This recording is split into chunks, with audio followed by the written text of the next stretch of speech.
तो अभी last class में हम लोगों ने क्या डिस्कस किया था, ये वाला पार्ट ना। इसमें किसी को डाउट है बताओ, थ्योरी में या कोई क्वेश्चन हो जो आपको इसमें डाउट हो अगर, तो पूछ सकते हैं आप लोग।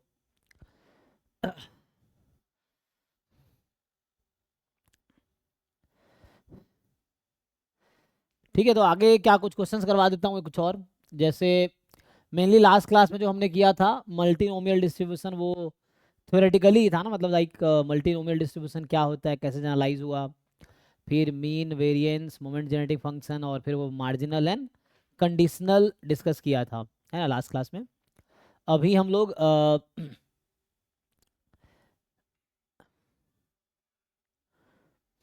जैसे तुमसे पूछता है अ,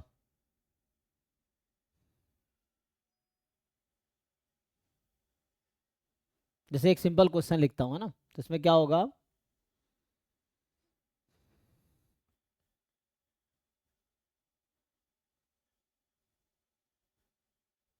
या पीवाई के उसमें कुछ क्वेश्चन मिले हैं इसके, देखना पड़ेगा ना।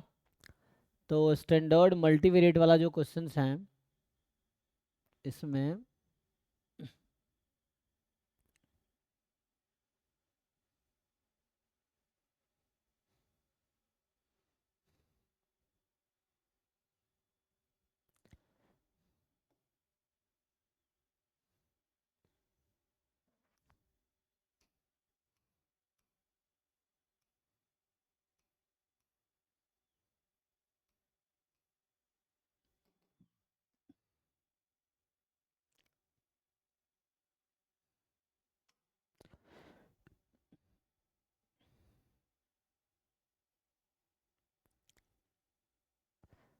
इसमें होगा ना, या ऐसे सर्च करो तो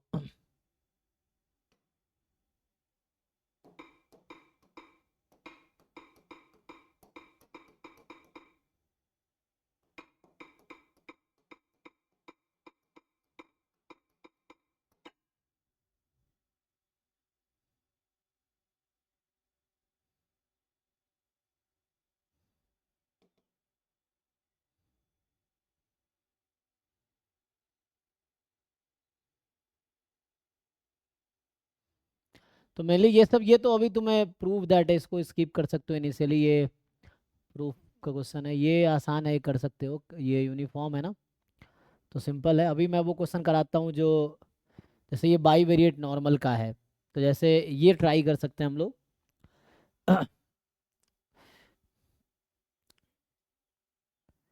ना, सो ये जो क्वेश्चन आपका है ये बाई वेरिएट नॉर्मल का है, क्वेश्चन नंबर 3। ठीक है,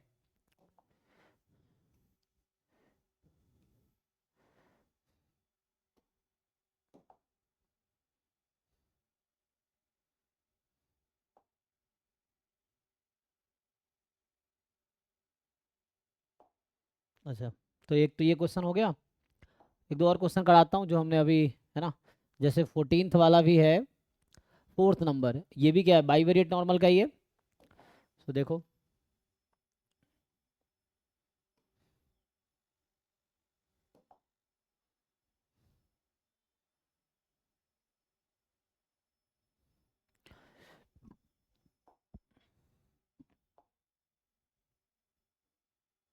ये भी हालांकि है ना बाई वेरिएट नॉर्मल ही है, इंडिपेंडेंट दे रखा है ना, तो ये भी आपका बाई वेरिएट नॉर्मल ही है।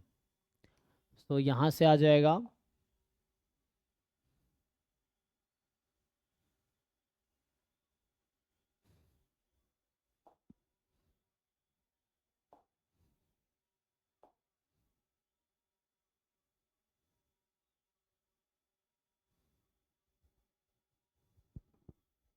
ये देखो जैसे ये क्वेश्चन है, सो टू इंडिपेंडेंट मतलब बाई वेरिएट नॉर्मल ही है हालांकि, लेकिन ये सब तो पहले भी कर रखा होगा तुमने, देख लो फिर भी। तो ये सब हालांकि नॉर्मल के सिंपल क्वेश्चन है यूनिवेरिएट में, लेकिन दो रैंडम वेरिएबल है तो ये सब तो इजी है ना, ये नॉर्मल है, काई स्क्वायर हो जाएगा, तो ये क्या बनाएगा।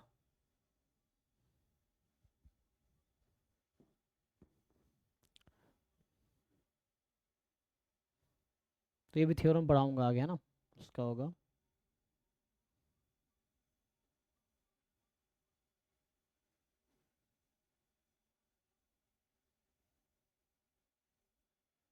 ये देखो, तो इसमें जो आता है ये जो क्वेश्चन है,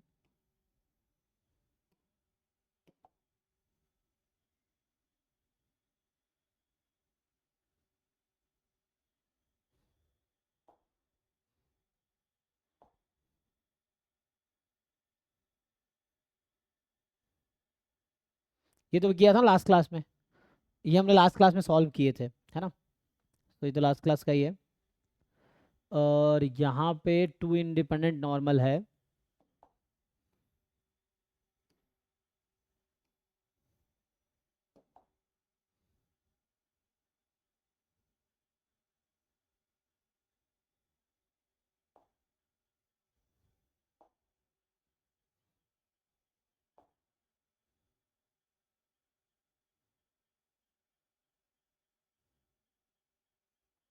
ये तो उस पे है, सफिशिएंट पे बेस्ड है, ये भी लास्ट क्लास में कराया था। ये तो गामा का है, तो बाकी ट्राई करो, जो डाउट होगा पूछना मेनली।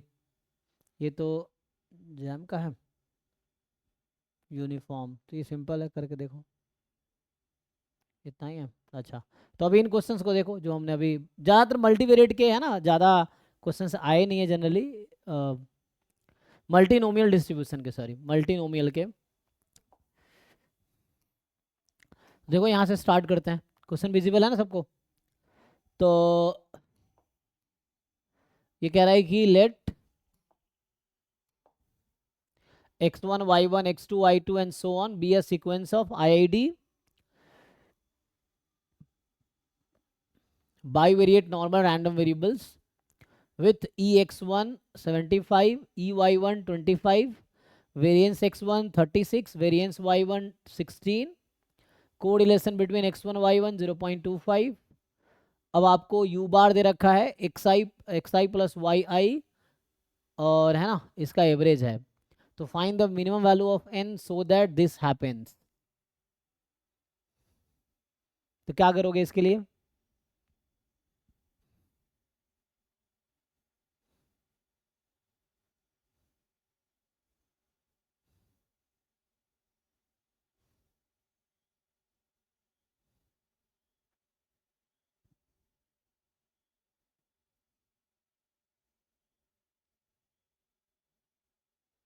देखो, तो इस तरह क्वेश्चन में क्या करना है,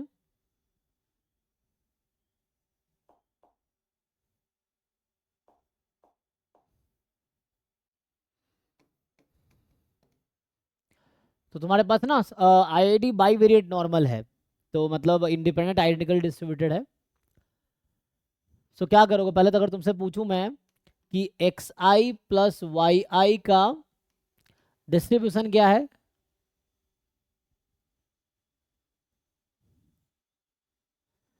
मतलब जैसे नॉर्मल में क्या आएगा मीन और क्या आएगा वेरिएंस, ये बताओ। तो जो xi प्लस yi है उसका मीन और वेरिएंस क्या आएगा,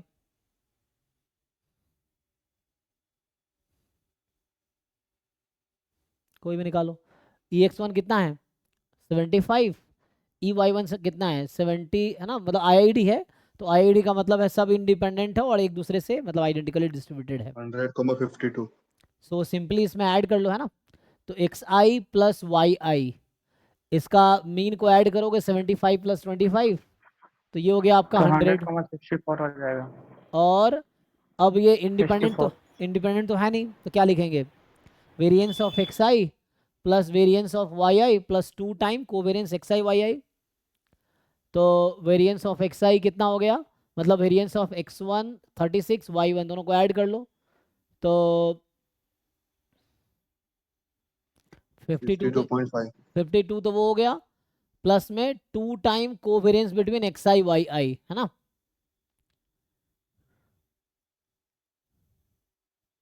ओके भाई, बाकी लोग देख लो, variance x1 plus variance y1 plus 2 time covariance between x1 y1, तो ये हो गया 52.5, यही है भाई। नहीं सर, हाँ 64 होगा सर। कैसे, वो कोरिलेशन थी। अच्छा वो कोरिलेशन है, हाँ कोवेरियंस क्या होगा वो देखना पड़ेगा ना। तो हमें क्या चाहिए, हमें चाहिए वेरिएंस ऑफ, तो एक्स आई वाई आई का वही डिस्ट्रीब्यूशन होगा जो एक्स वन वाई वन का, मतलब अभी के लिए लिख लो X I plus Y I, सही कह रहे हो तुम।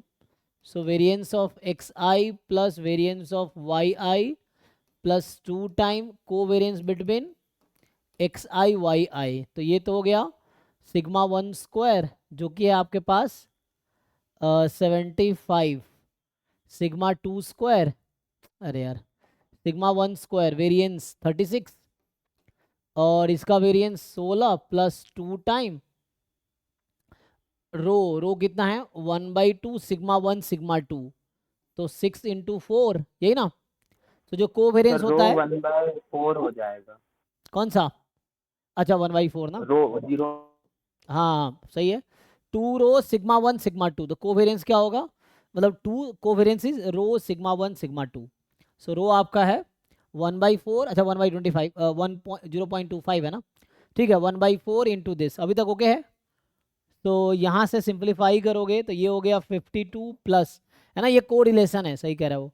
तो यहाँ से आ जाएगा ये 4 तो एक कैंसिल कर सकते हो, सो 12, तो कितना हो गया 64, तो सही कह रहे हैं 64। अभी ओके है यहाँ तक। तो हमारा जो एक्स आई प्लस वाई आई का डिस्ट्रीब्यूशन आया वो कितना आया, ठीक है अभी तक सबका फाइन। सो 164, क्योंकि वो को रिलेशन है ना।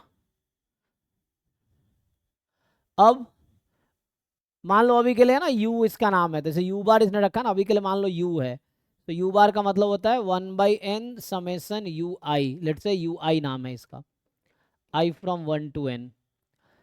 तो अभी तुम इसके भी काम कर सकते हो या डायरेक्टली वहां से भी हम देख सकते हैं। तो यू बार का अगर तुम देखोगे, इसका अगर फाइंड करोगे कितना आएगा, फाइंड करना आता है,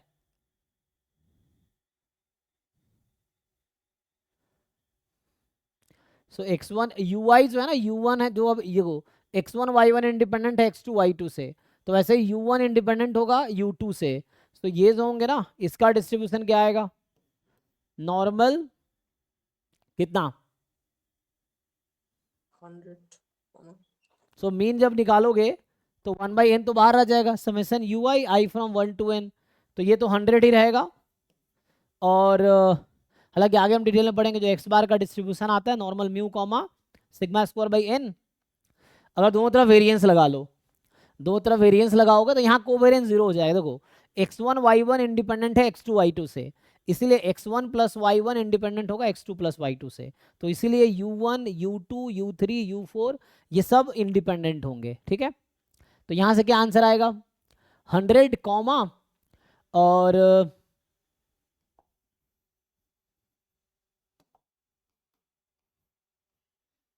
तो यहाँ से निकाल लो 100 कॉमा सिग्मा स्क्वायर बाई कितना था 64/n आएगा, ठीक है ना। तुम दोनों तरफ वेरिएंस लगा लो, तो 1/n बाहर होगा 1/n स्क्वायर बन के, फिर variance of summation U I, so variance of U one plus variance of U two and so on, variance of U N N upon N square है, तो एन टाइम सबका variance equal ही है, तो cut जाएगा, ये आ गया। अब चलो इसको कैलकुलेट करते हैं। तो क्वेश्चन अब ये है कि probability U bar less than equal to 104, यही है। सो सर ये कैसे लिख दिए 100,64/n? हाँ देखिए इसमें क्या हो रहा है कि जैसे अगर हम निकाले, जो यू बार आपका है ये ऐसा है 1/n u1 plus u2 up to un, ठीक है। तो जैसे आप एक्सपेक्टेशन निकालेंगे, एक्सपेक्टेशन ऑफ यू बार कितना आएगा, सो 1/n expectation of u1 and so on expectation of un, यही है। और इन सबका एक्सपेक्टेशन कितना है, ui का डिस्ट्रीब्यूशन कितना दिया है आपको, ui का जो डिस्ट्रीब्यूशन है ये 100,64 है, तो ऐड करो 100 100 100 n टाइम, सो 100n अपॉन n 100 आया। अब ऐसे ही आप वेरिएंस अगर निकालेंगे, वेरिएंस ऑफ यू बार का, तो कांस्टेंट टाइम x का वेरिएंस होता है कांस्टेंट स्क्वायर वेरिएंस x, यही ना। तो उसी तरीके से आपके पास आएगा 1/n स्क्वायर।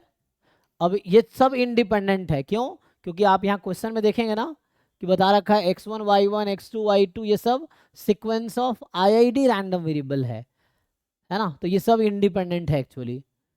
तो यहाँ से variance of u1 plus variance of u2 and so on, ये चलेगा वेरिएंस ऑफ un, कितना आ जाएगा ये, सो 100 टाइम वेरिएंस ऑफ, मतलब लिख लो सबका वेरिएंस तो सेम ही है, सो 100 टाइम वेरिएंस कितना है इसका 64, 64, एक मिनट एन टर्म है ना, सॉरी, तो 100 क्यों लिख रहा हूँ मैं, अभी के लिए 100 तो मीन था, ये कितने एन टर्म्स है ना, एन टर्म और वेरिएंस कितना है 64, तो वेरिएंस 64 और आपके पास एन स्क्वायर है, तो सो कैंसिल कर लो, ठीक है भाई नवल, देखो सो क्या ना, तो ये आ गया, यस सर। हाँ आ गया तो सर। यहाँ से ये आगे फिर से भी आएगा एक्स बार, ये सब एस्टिमेशन में खूब यूज होगा, तो यहाँ से आ गया, तो अब इसको बस ये नॉर्मल है, तो नॉर्मल से क्या करेंगे, स्टैंडर्ड नॉर्मल बना लो,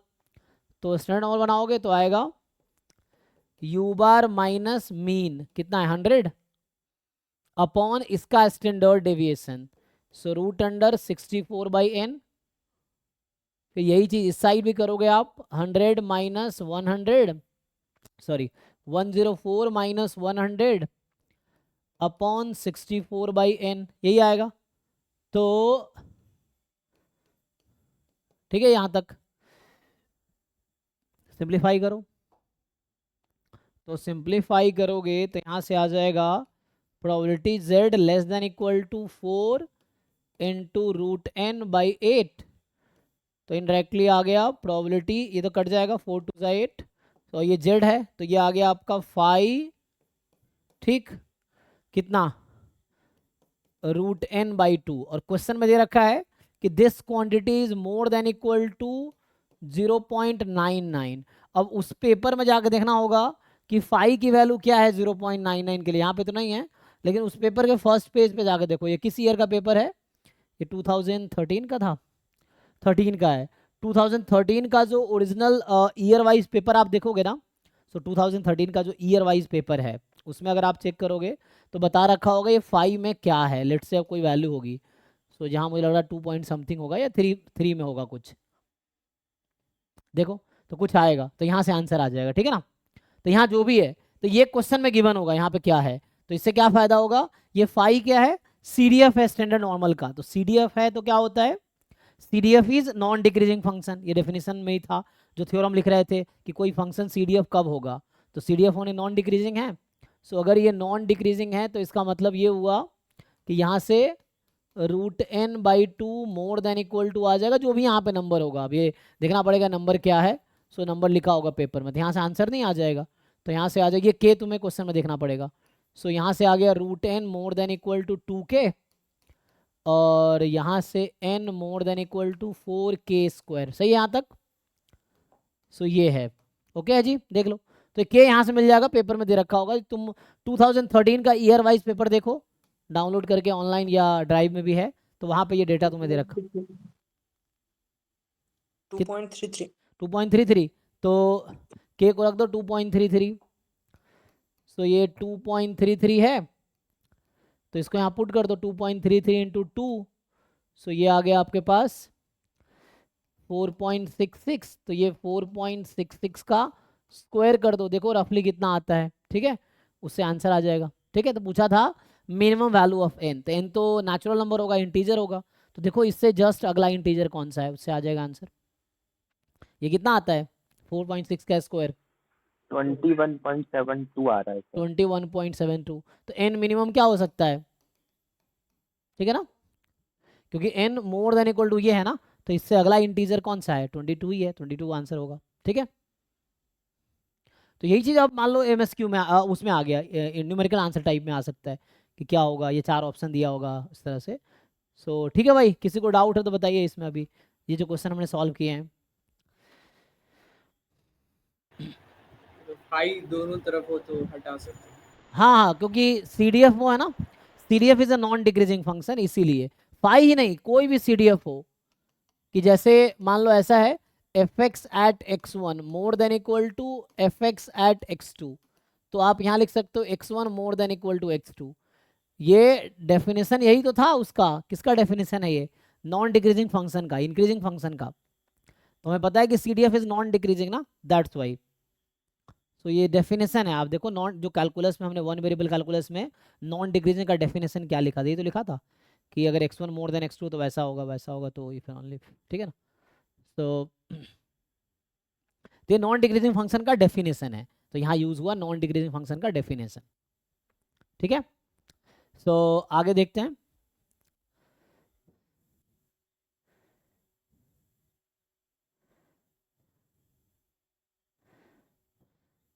हाँ वो लास्ट टाइम लिखाए थे, आई थिंक उसको रिपीट करने का क्या मतलब, एक बार देख लेना, अगर कुछ दिक्कत हो तो बताना, बाकी तो वही सब है। एक बार जस्ट हमने लास्ट टाइम लिखाए थे, सम के लिए लिखाया था मैंने वो, है ना, दोबारा। तो अभी जाके जो यूनिवेरिएट वाले थ्योरम्स लिखाए थे उसको दोबारा एक बार तुम खुद से रिवाइज कर लो, उसको दोबारा लिख के, वो टाइम अभी ऐसे भी कोर्स पीछे चल रहा है, थोड़ा जल्दी कंप्लीट करना है, तो उसको एक बार देखो। यूनिवेरिएट वाले जो थ्योरम्स लिखाए थे, अब तुम्हें अब सब क्लियर समझ आएगा, क्योंकि उसमें ज्वाइंट नहीं पढ़े थे ना, लोगों को पता नहीं था ज्वाइंट क्या होता है, ये इंडिपेंडेंट क्या होता है।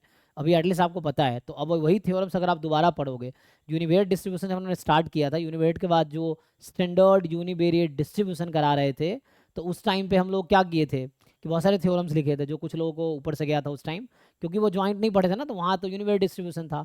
बट अभी वही थ्योरम्स दोबारा रीड करो, दोबारा समझने की कोशिश करो, अगर कुछ वैसा नहीं समझ आ रहा बताओ, बाकी वही सब है कि जैसे x यूनिफॉर्म 0 1 है, तो क्या लिखा है, तो -2 log x का स्क्वायर 2 होगा, या माइनस लैम्बडा log x आपका एक्सपोनेंशियल लैम्बडा बाई क्या होता है एक्सपोनेंशियल, कितना आएगा 1/λ, हाँ एक्सपोनेंशियल 1/λ होगा, इस तरह से था। तो ऐसे बहुत सारे थ्योरम्स लिखाए थे, तो उसको देखो समझ के, या दोबारा भी लिखा सकता हूँ, एक क्लास जाएगा, ये चीज़ और कुछ नहीं है। सो बट रीड करो दोबारा उस थ्योरम्स को, ना समझ आए पूछो, ठीक है। दूसरा क्वेश्चन देखो, नेक्स्ट क्वेश्चन क्या है कि let x1 x2 be a bivariate normal distribution with this cases. तो आपसे पूछ रहा है कि ये क्या होगा, ये भी वैसा ही है, सिमिलर क्वेश्चन है। x1 + 2x2 फॉलो करेगा नॉर्मल 0,3। हाँ तो इससे आपका आंसर आ जाएगा। जैसे मान लो इसका नाम अभी के लिए हमने z रख दिया मान लो, या कुछ नया नाम रख दो, अभी के लिए पीछे u था ना, तो मान लो अभी u ही रख देता हूँ। तो u का डिस्ट्रीब्यूशन आप देख लो क्या आएगा, है ना।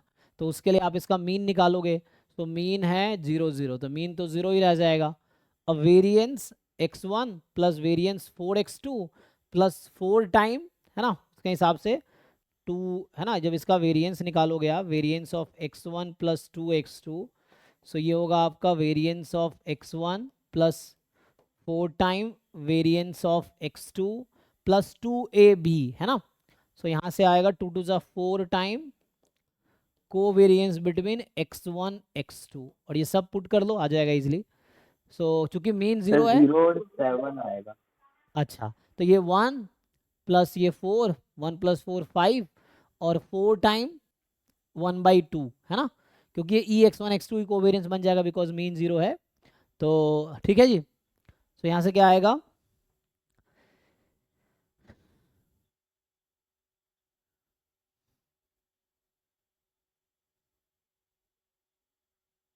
ये सब लिखाया था last time, x1/x1 + x2 will follow beta distribution, beta first kind α1 α2, देखो दोबारा जाके वहाँ पे लिखवा तो रखा है। सो x1 उसको दोबारा डिवाइज करो ना, x1/x1 + x2 will follow beta first kind α1 α2, और x/y will follow beta second kind with parameter α1 α2। ये सब थ्योरम्स वहाँ लिखाए हैं, मैं कह रहा हूँ जस्ट एक बार जाके उन सारे यूनिवेरिएट डिस्ट्रीब्यूशन वाले थ्योरम्स को रिकॉल करो, रिवाइज करो, और जो नहीं क्लियर दोबारा पूछो। जैसे ये है, सो x अगर गामा α1 बीटा है, y गामा α2 बीटा है, and they are independent, then sum जो होगा x1 x + y is gamma α1, है ना, वो दिखाए थे, रेशियो बीटा सेकंड काइंड था, x1/x1 plus beta first kind था। हाँ जी, x1 फॉलो कर रहा है गामा α1 कॉमा बीटा, और x2 फॉलो कर रहा है गामा α2 कॉमा बीटा। तो x1 + x2 फॉलो करेगा β1 α1 कॉमा α2, हाँ इतना ओके। बट अगर कंडीशन दे दिया है कि x1 + x2 = कोई कांस्टेंट, तब क्या होगा? x1 + x2 is equal to some constant. नहीं, x1 + x2 बराबर कोई कांस्टेंट, जैसे कंडीशनल वाला यहाँ पे है सिचुएशन। x1 है गिवन है, अपॉन नहीं होगा, दो चीज़ें, एक तो गिवन होता है हाँ, और एक अपॉन होता है। Upon given upon. मतलब कंडीशनल हो गया, एक रेशियो होता है, तो रेशियो अलग है, ये जो बोल रहा है ये रेशियो है आई थिंक ना, तुमने क्या लिखा है, गिवन लिखा है रेशियो लिखा है? रेशियो। रेशियो। हाँ रेशियो। तो जनरली रेशियो जो होगा वो कॉन्टिन्यूअस में आता है, तो गिवन होगा तो उसके हिसाब से तुम्हें ज्वाइंट डिस्ट्रीब्यूशन निकाले करना पड़ेगा, तो वो गिवन होगा, अपॉन नहीं होगा, है ना, वो इक्वल टू कॉन्स्टेंट, वो गिवन होता है। तुम्हें समझना है कहाँ गिवन है, ऐसा बताओ कोई क्वेश्चन है जैसा जहाँ पे वैसे जरूरत पड़ती हो तो निकल जाएगा। सर वो हाँ यूनिफॉर्म है, नहीं होता मैं है भेजता हूँ ग्रुप में। हाँ sir, x1 upon x1 plus x2 equal to t अगर होने से यूनिफॉर्म जीरो अपॉन टी नहीं नहीं होता ना, वो गिवन होता है। हाँ मतलब गिवन गिवन, हाँ गिवन, उसी का बात कर रहा हूँ मैं। हाँ तो वो आई थिंक उसके केस में आ रहा था ना, एक्सपोनेंशियल। वो एक्सपोनेंशियल में था, यूनिफॉर्म 0 1 आ रहा था, वो क्वेश्चन था वो प्रूव कर सकते हैं हम लोग। हाँ हाँ सर यूनिफॉर्म 0 आ रहा था ना उसका, हाँ हाँ यूनिफॉर्म 0 1। तो वो तो बीटा 1 कॉमा 1 ही हुआ ना। हाँ हाँ हाँ, तो रेशियो में भी नहीं वही सर, आता है और गिवन में भी मैं वही ये कह आता रहा है हूँ वहां कि पे। x1 upon x1 plus x2 equals to t मतलब गिवन, तो यूनिफॉर्म 0t ऐसे मैंने देखा था। उसको एक बार सॉल्व करके देखो, उसमें वो तो मतलब एक डायरेक्ट क्वेश्चन ही था सर। क्वेश्चन में आई थिंक 1 था गिवन, तो यूनिफॉर्म 0 1 आया था आई सर थिंक। मैं हाँ भेजता हूँ हाँ क्वेश्चन। हाँ तो उस पे आते हैं अभी, ठीक है इसको सॉल्व करो पहले। आईआईडी से मतलब x1 and x2 IID exponential lambda हो तो x1 given x1 plus x2 equals to t, वो होता है यूनिफॉर्म 0, t। गामा के हाँ लिए हाँ कोई सर, प्रॉब्लम यही नहीं सर। होता। हाँ हाँ तो मतलब 1 जो दे रखा होगा, जैसे हमारे जो क्वेश्चन एक्चुअली जैम में आया हुआ है, वो आई थिंक ये आया हाँ हुआ है कि x1 40 का तो गिवन बस x1 प्लस 40 x2 है सर। इक्वल टू 1 है ना, 1 वाला आया हुआ है शायद। तो वो प्रूफ सब इजीली प्रूव किए जा सकते हैं, ज्वाइंट अपॉन मार्जिनल्स इस तरह से करके, या कई सारे अप्रोच हैं, तो वो तो आप करो, नहीं तो फिर ट्राई करते हैं वो है। ठीक है यहाँ तक सही है। तो 1 + 4 + 2, सो 1 + 4 + 2 आपका हो गया 7, तो यहाँ हो गया नॉर्मल 0,7, यहाँ से आ गया, ओके है।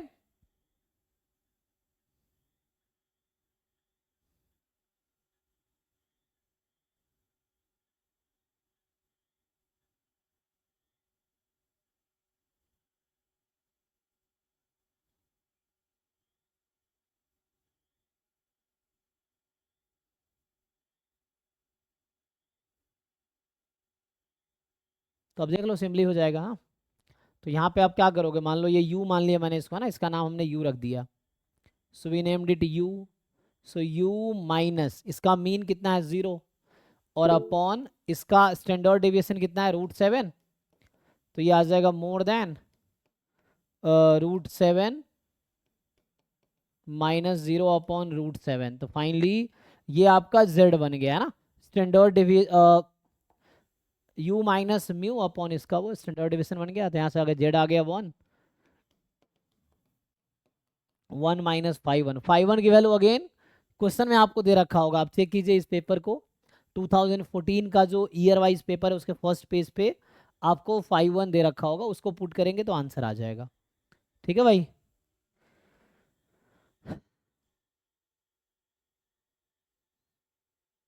ठीक है, ये 0 आएगा, चेक कर लो एक बारी, 0 कैसे आ गया, यहाँ तक ओके है।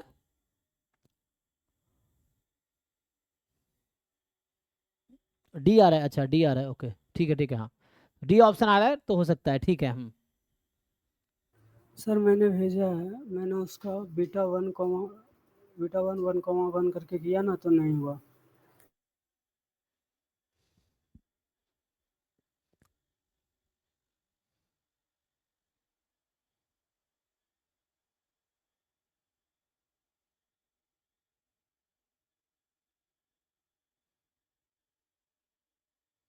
सर 5 1 का तो वैल्यू 0.8413 होता है, तो निकालो डिफरेंस लेके, शायद ए आएगा। ऑप्शन ए आएगा। नहीं आ रहा है। 0.84, वो देखो पेपर में दे रखा होगा, हाँ तो अप्रॉक्स ले लो कितना आता है, तो ए आएगा, क्योंकि तुम्हें ध्यान रखना किसका क्या है, तुक्का नहीं लगाना है ना, ये z मोर देन 1 है तो 1 - 5 1 होगा वो, तो 5 1 की वैल्यू देख लो पेपर में, तुम्हें जरूरत नहीं रट्टा मारने की, सारी वैल्यूज जरूरत नहीं रट्टा मारने की, जस्ट आपको ये पेपर में फर्स्ट पेज पे ईयर वाइज पेपर लो, जो फर्स्ट पेज पे गिवन है तो उसको आप यूज़ कीजिए, तो यहाँ से जो भी आएगा अप्रॉक्स फर्स्ट ये आ जाएगा 84 समथिंग 8413, 0,5 आएगा ना। 05 आएगा कैसे, नहीं सर 7, नहीं सर यही आएगा, 0.5 तो 0 पर आता है। नहीं नहीं, ये क्या तुम लोग कैलकुलेशन करते हो भाई? वेरिएंस एक्स कितना है? मीन तो 0 है ना? कोई ठीक से कैलकुलेशन करना नहीं आता क्या तुम लोगों को? क्या है ये कोवेरियंस? यहाँ से कितना आएगा? कोवेरियंस तो हाफ ही आएगा ना। 4 इंटू हाफ कितना आ जाएगा? 2। यहाँ 2 भी तो है ना, ये 2 भी तो है।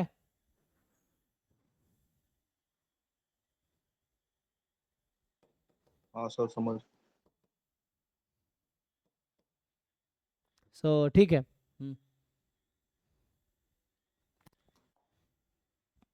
ये तो ऐसे पहले भी कर रखा होगा, ये तो काई स्क्वायर में जाके हो जाएगा, इसमें करने की जरूरत नहीं है ना, ये तो काई स्क्वायर का है।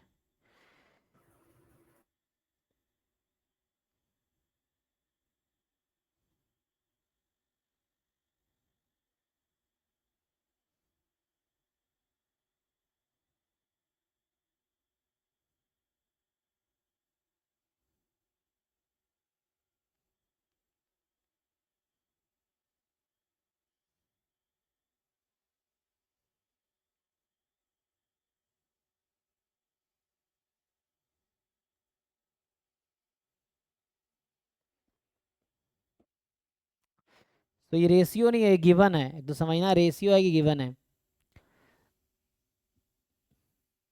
तो जैसे ये लोग बता रहे हैं यूनिफॉर्म 0,2 हो जाएगा इसका। एक तो एक्सपोनेंशियल 2 है ना,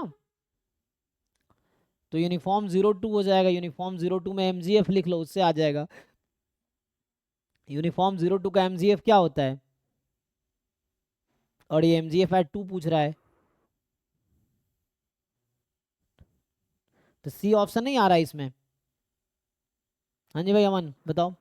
हाँ मैं यूनिफॉर्म 01 ले रहा था, नहीं, तो यहाँ 02 का वो। T2 है ना, तो आई थिंक इसके लिए एग्जाम में जो आया वो 1 आया हुआ है, इसीलिए वहाँ पे यूनिफॉर्म 0,1 हुआ है, ठीक है ना। तो यहाँ पे यूनिफॉर्म 0,2 होगा। वो प्रूफ, हमारा कोई स्टेटमेंट याद नहीं है तो उसको प्रूव कर सकते हो, प्रूव भी किया जा सकता है ना, ऐसा मुश्किल थोड़ी है। तो कंडीशनल पीडीएफ कैसे निकालते हो? ज्वाइंट अपॉन मार्जिनल, तो उसके लिए तुम्हें वो करना पड़ेगा पहले, है ना। उसके लिए लिखना क्या क्या x1 x2 इंडिपेंडेंट है, तो उसके हिसाब से लिखना पड़ेगा।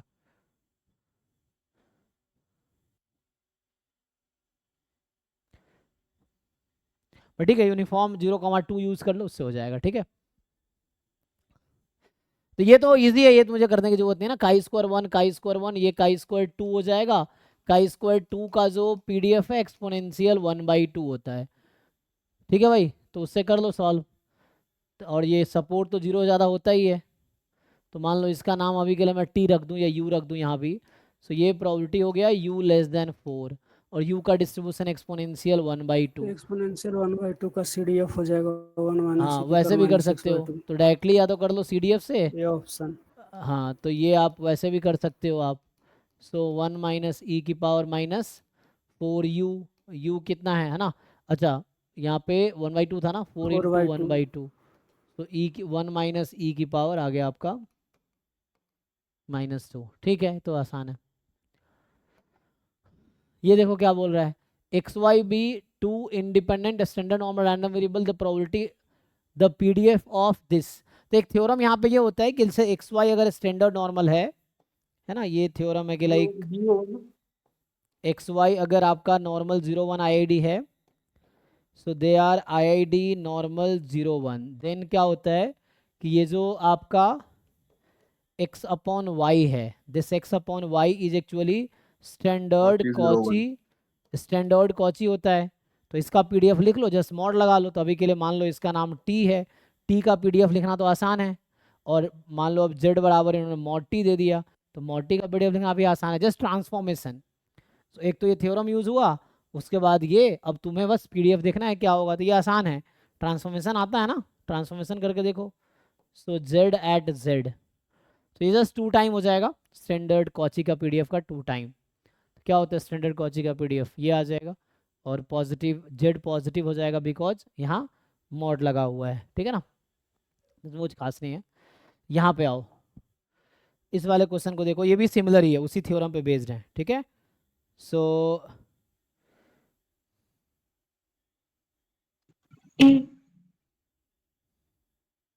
अच्छा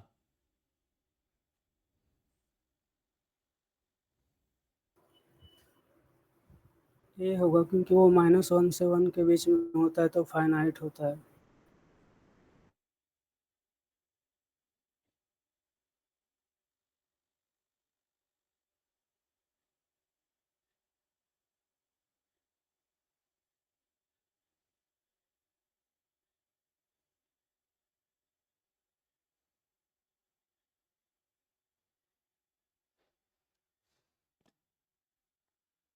तो इसमें MSQ हो सकता है ना। अच्छा, कौन सा कह रहा है कि then which of the following is finite, एक ही कोई फाइनाइट होगा, तो कौन सा वाला?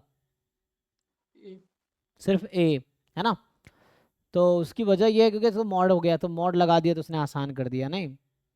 सो उसकी वजह सर कॉची जो होता है उसका मोमेंट एग्जिस्ट करता है -1 से 1 के बीच में हो तो।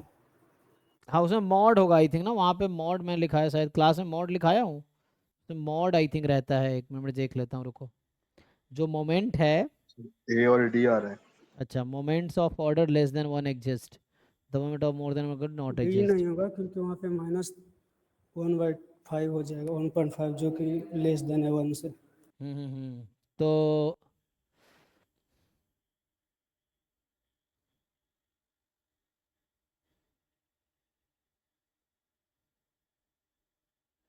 तो मैं एक थ्योरम लिखा देता हूँ, ये एक ये स्टेटमेंट है एक्चुअली, ये उसको करेक्ट कर लेना। यहाँ पे थ्योरम जो है कि लेट आपके पास एक्स का डिस्ट्रीब्यूशन है स्टैंडर्ड कॉची 0 1, देन जो होगा ये है एक्सपेक्टेशन ऑफ मॉड एक्स की पावर अल्फा, ये एग्जिस्ट करेगी फॉर अल्फा बिटवीन -1 and 1, हाँ ये कर सकते हो।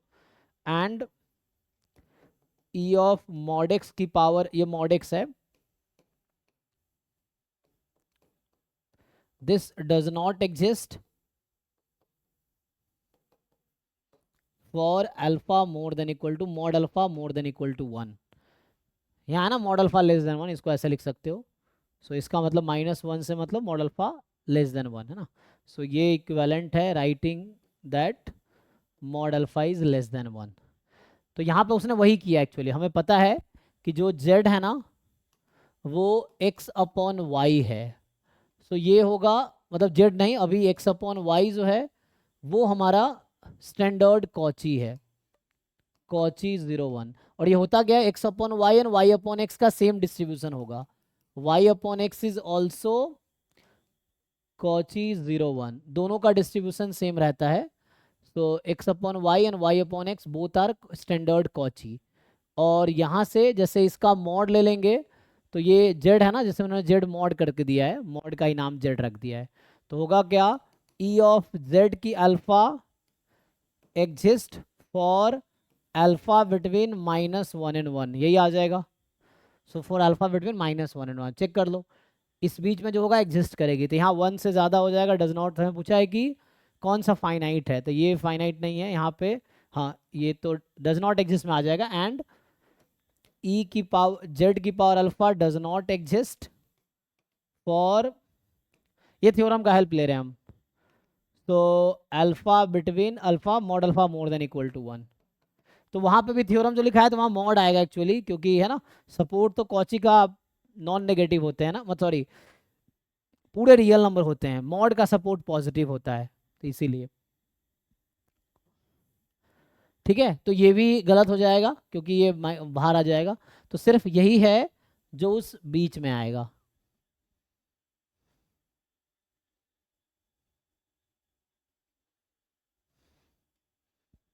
ठीक है sir ji. Sir if mod X का एक्सपेक्टेशन एग्जिस्ट कर रहा है तो ये नहीं बोल सकते कि एक्स का भी एग्जिस्ट करेगा। हाँ वो तो थ्योरम था वैसे, वहाँ पे उसमें लिख रखा है ना उसने कि E x exist if and only if E mod x exist है। नहीं नहीं सर, वो नहीं सर, हम्म। जैसे मॉड एक्स यदि कन्वर्जेंट होता है, मतलब मॉड में कन्वर्जेंट होता है तो फंक्शन भी कन्वर्जेंट होता है। तो सर इस तरह से यदि इसका इंटीग्रल लेंगे तो वो इंटीग्रल यदि मॉड एक्स के लिए कन्वर्जेंट है तो एक्स के लिए भी बोल सकते हैं। एक्स के लिए कन्वर्जेंट है तो मॉड एक्स और एक्स में क्या रिलेशन है कि mod X is less than equal to X, यही ना, नहीं mod X is more than equal to X, mod X sir और एक्स, एब्सोल्युटली कन्वर्जेंट। हाँ हाँ एब्सोल्युटली कन्वर्जेंट होता है ना। तो यहाँ पे मॉड एक्स की value more than equal to x होगी, और अगर इसके करस्पॉन्डिंग इंटीग्रल कन्वर्जेंट है इसके करस्पॉन्डिंग भी होगी।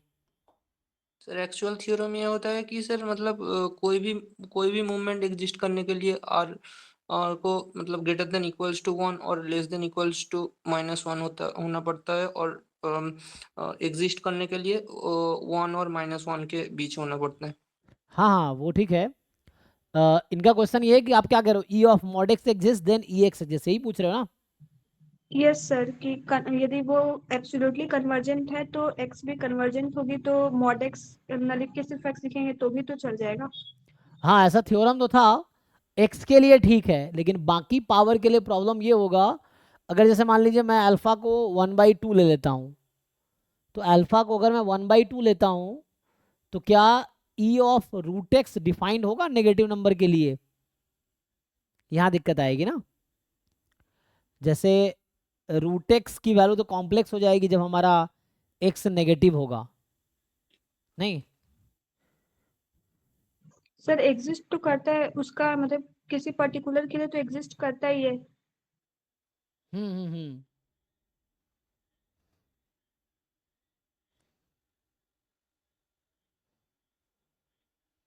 हालांकि वहां पे डेफिनेशन ही था कि E x exist if E mod x exist, ये डेफिनेशन था ना एक्सपेक्टेशन का, ये तो हमने डेफिनेशन यस ही सर, लिखा था। हाँ लेकिन उसका कन्वर्स यदि इसके लिए बोले कि mod x exist then x must exist और expectation of mod x to the power alpha exist कर रहा है, तो डेफिनेशन में हम डायरेक्ट लिख सके कि x to the power alpha भी एग्जिस्ट कर रहा हो। कहते हैं ना this E X is defined हाँ प्रोवाइडेड। ये ट्रू है, इसका कंट्रा पॉजिटिव ट्रू नहीं है, वो इसका कन्वर्स ट्रू नहीं है, ये ट्रू है।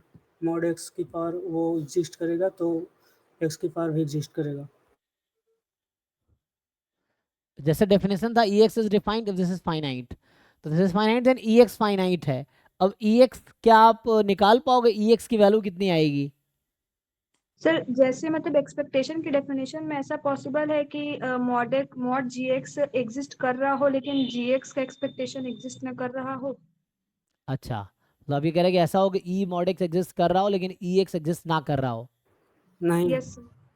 तो ये तो डेफिनेशन था ना कि ई मॉड एक्स एग्जिस्ट कर रहा हो बट ई एक्स एग्जिस्ट ना कर रहा हो। ये तो नहीं होगा सर, मतलब ये तो मतलब सीक्वेंस में सीक्वेंस सीरीज में ही था ना, तो अगर absolutely convergent imply conditionally convergent. हाँ नहीं, सर उसका डेफिनेशन ये है कि ई एक्स अधिक कभी मतलब ई एक्स तभी कन्वर्ज करेगा जब ई मॉड एक्स करेगा, तो इसका कन्वर्स ट्रू कैसे हो सकता है जो ये बोल रहे हैं? हाँ हाँ देखो डेफिनेशन था, सो ऐसा नहीं होगा क्योंकि अगर एब्सोल्युटली कन्वर्जेंट इंटीग्रल है या एब्सोल्युटली कन्वर्जेंट सीरीज है तो वो कन्वर्जेंट होगी।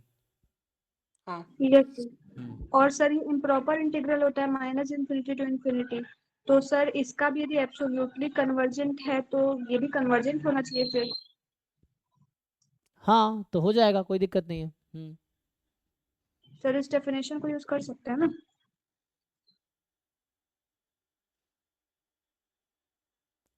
हाँ यूज तो कर सकते हैं, यहाँ प्रॉब्लम एक ये आएगा कि डिफाइंड भी तो होने चाहिए वो चीज़ें उस पे। सर वही डाउट था कि एक्सपेक्टेशन में जो बोलता है प्रोवाइडेड यदि मॉड जी एक्स एग्जिस्ट कर रहा है तो हमेशा जी एक्स एग्जिस्ट करेगा, या कभी ऐसा केस आता है कि नहीं न नहीं करे। हमेशा एग्जिस्ट करेगा, वो ठीक है, तो इट्स फाइन। मतलब अगर ऐसा है वो डिफाइंड के लिए है कि that is defined this way, अगर ई मॉड एक्स फाइनाइट है तो यू डिफाइंड दिस वे, है ना? अब बाकी उसके लिए ई एक्स निकाल के देख करना पड़ेगा क्या आता है, तो वो तो ई एक्स ऐसा नहीं होना चाहिए कि एग्जिस्ट नहीं करेगा, है ना? क्योंकि यहाँ क्योंकि पे सर इसमें mod x to the power alpha के लिए तो बीटा इंटीग्रल से कोशी में मतलब प्रूफ कर दिए कि हाँ -1 से 1 में आ रहा है, लेकिन सर सिर्फ x to the power alpha के लिए प्रूफ भी नहीं हो पा रहा है माइनस इन्फिनिटी से इन्फिनिटी के रेंज में, तो इसीलिए पूछे कि डेफिनेशन से कर सकते हैं ना? किसके लिए, फिर से पूछिए किसके लिए नहीं आया था?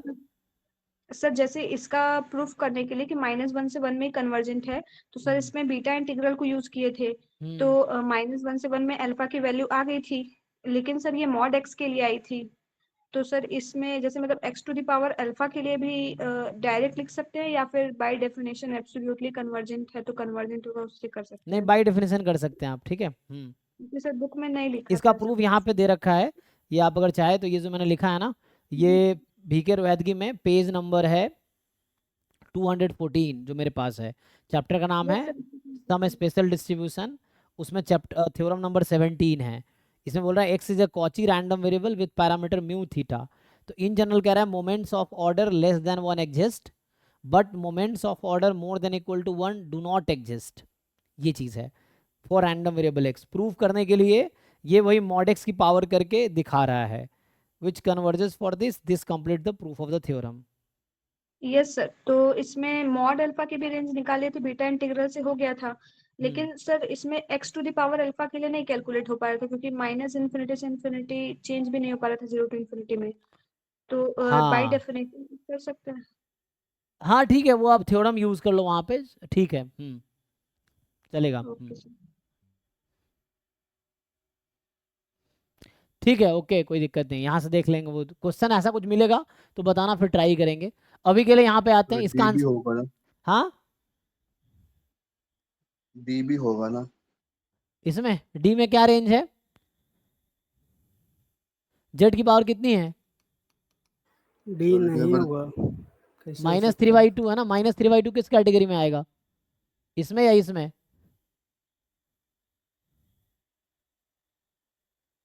अगर ये एग्जिस्ट करेगा तो ये भी एग्जिस्ट करेगा, क्योंकि आइडेंटिकली डिस्ट्रीब्यूटेड है। अभी तो मैं लिख रहा था ना, मैं यहाँ पे क्या थ्योरम होता है कि x और 1/x, x की पावर अल्फा और 1/x की पावर अल्फा आइडेंटिकली डिस्ट्रीब्यूटेड होगा, ठीक है। एटलीस्ट वो नहीं तो मीन सेम आएगा, वो छोड़ो, मैं बस ये कहना चाह रहा हूँ, इसका एक्सपेक्टेशन और इसका एक्सपेक्टेशन सेम आएगा। कहाँ कंफ्यूज हो जाते हो भाई तुम, ठीक से वेरीफाई नहीं कर रहे हो, जल्दीबाजी कर रहे हो, लिख के देखो ना, तुम्हें चेक करना है किस कैटेगरी में आ रहा है। यहाँ पे एक्सपेक्टेशन अगर एक्स स्टैंडर्ड कॉची है, तो मैं बोल रहा हूँ एक्स की पावर अल्फा जो होगी ये इसी चीज़ में, या मॉड एक्स की पावर अल्फा और एक्सपेक्टेशन ऑफ 1/mod x की पावर अल्फा, ये हमेशा सेम आएगी।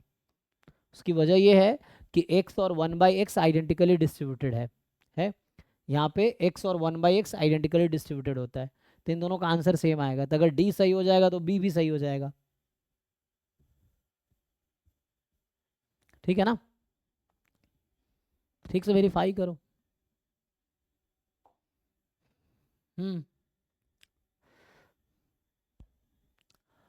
12 देखो भाई, एक्स वाई दो इंडिपेंडेंट रैंडम वेरिएबल है, normal 0 sigma 1 square, normal 0 sigma 2 square. अब आपको बता रखा है सिग्मा 1 लेस देन सिग्मा 2 है, मतलब सिग्मा 1 डिफरेंट होगा फॉर श्योर, सिग्मा 2 डिफरेंट भाई। तो which of the following statement is are true, ये MSQ है, तो बताइए क्या सही होगा। ये तो आसान है, हमने लास्ट टाइम जो थ्योरम्स लिखाए थे उसके बेस पर ट्राई करके बताओ।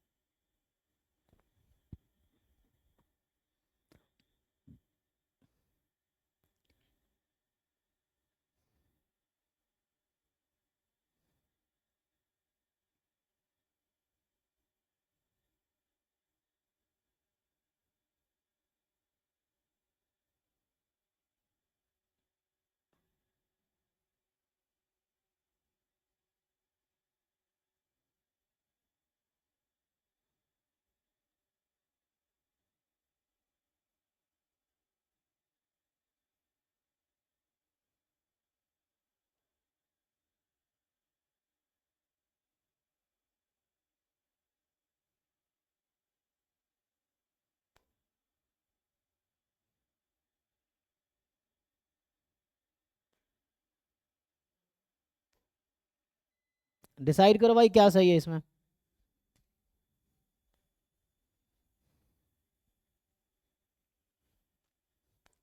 CD।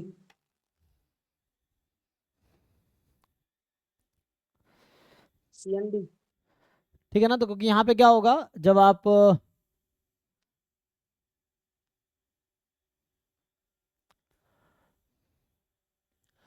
अगर यहाँ देखो नॉर्मल में आपको पता है इफ एंड ओनली इफ होता है, मतलब को रिलेशन या कोवेरियंस 0 होगा if and only if they are independent, यही है।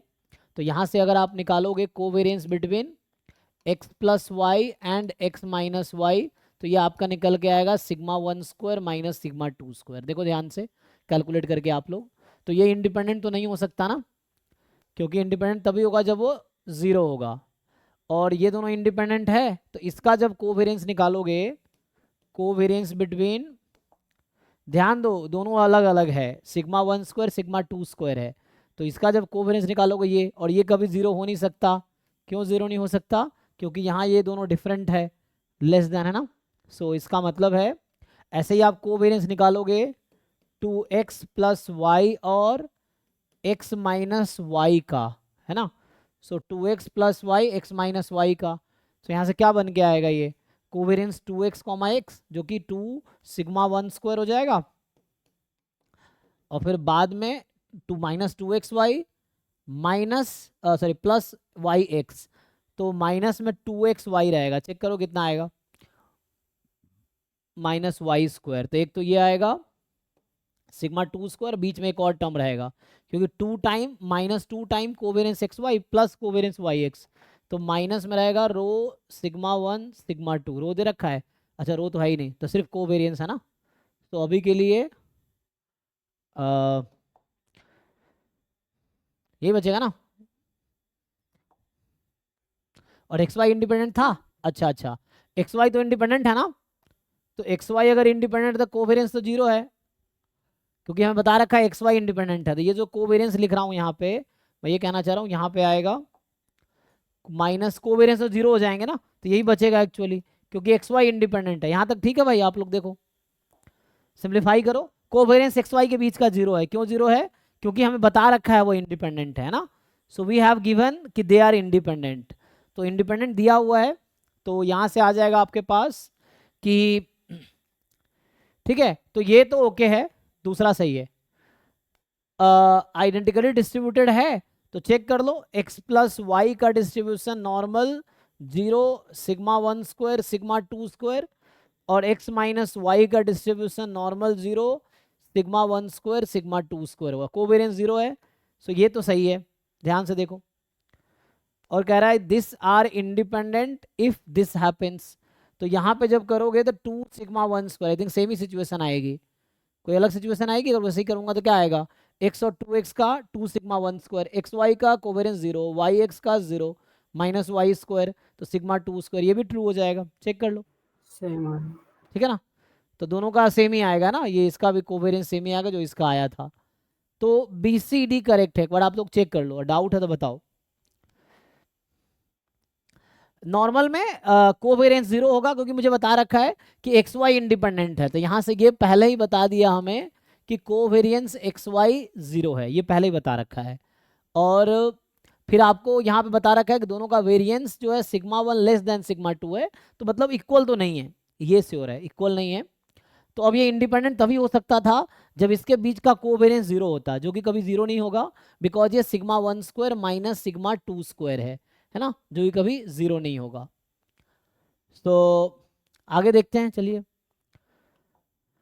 ठीक है। तो अभी मैं ये कुछ क्वेश्चंस कराया, बाकी आप प्रैक्टिस करो, जैसे अभी जो ये बहुत छोटी सी टॉपिक थी, ये आगे छोटे छोटे टॉपिक ही हैं, तो ये है ना दिस वाज बस, इसमें 2 टॉपिक है, बाईवेरिएट नॉर्मल और मल्टीनोमियल डिस्ट्रीब्यूशन। मल्टीनोमियल डिस्ट्रीब्यूशन है मेनली क्या है कि बाई मतलब जैसे बाइनोमियल में क्या था, हर ट्रायल के पास 2 सक्सेस है, मल्टीनोमियल क्या है 2 सक्सेस 3 सक्सेस 4 सक्सेस, इस तरह से हो। जैसे एक क्वेश्चन रिसेंटली अभी मुझे मिला था कि जैसे मैं एक क्वेश्चन लिखता हूँ, इसमें क्या कहता है कि 10 balls are so 10 balls are thrown randomly into 6 boxes, ठीक। तो आपसे पूछ रहा है यहाँ पे कि 10 बॉल्स है, उसको आपने रैंडमली थ्रो किया 6 बॉक्सेस में, है ना।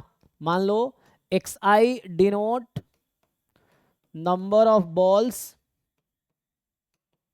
इन द बॉक्स i या इन द ith बॉक्स, है ना, मतलब बॉक्स i या ith बॉक्स लिख सकते हो आप, इन ith बॉक्स। तो जैसे मैं ऑप्शंस बना दूं, ए कि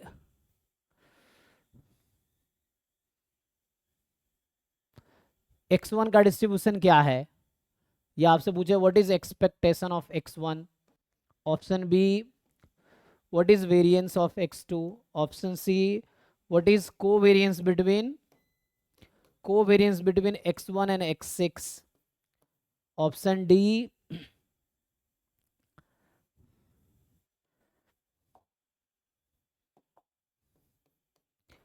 x1 plus x2 has what distribution।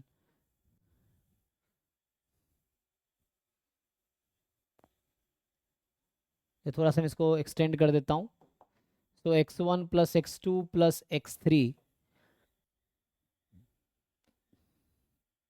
बताओ क्या आंसर आएगा।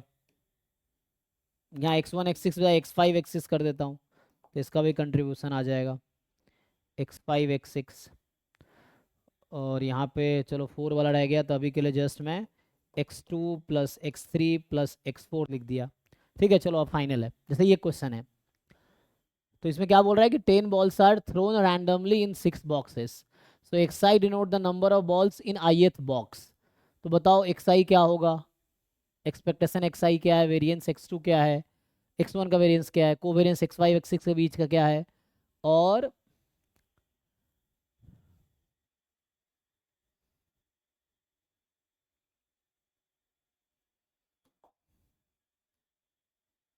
तो सोचो क्या होगा।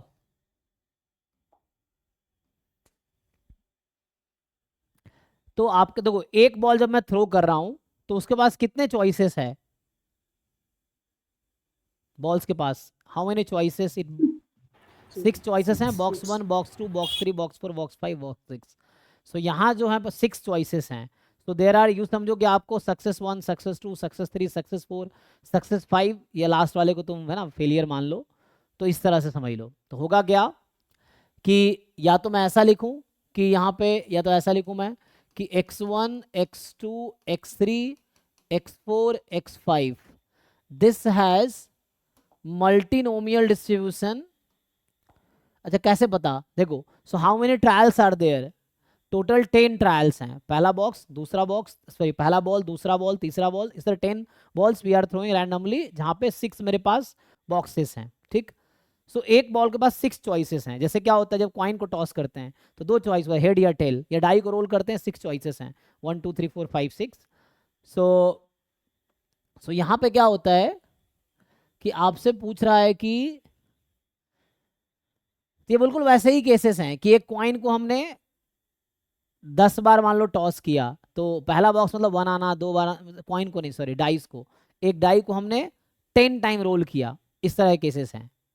और x1 is like number of time we are getting 1, x2 is like number of time we are getting 2, x3 is like number of times we are getting 3 and so on, x6 is like number of times we are getting 6। तो उससे तुम match कर सकते हो उस तरह questions को। तो अभी के लिए कहने का मतलब ये कि there are total 10 trials, each trial has 6 possibilities.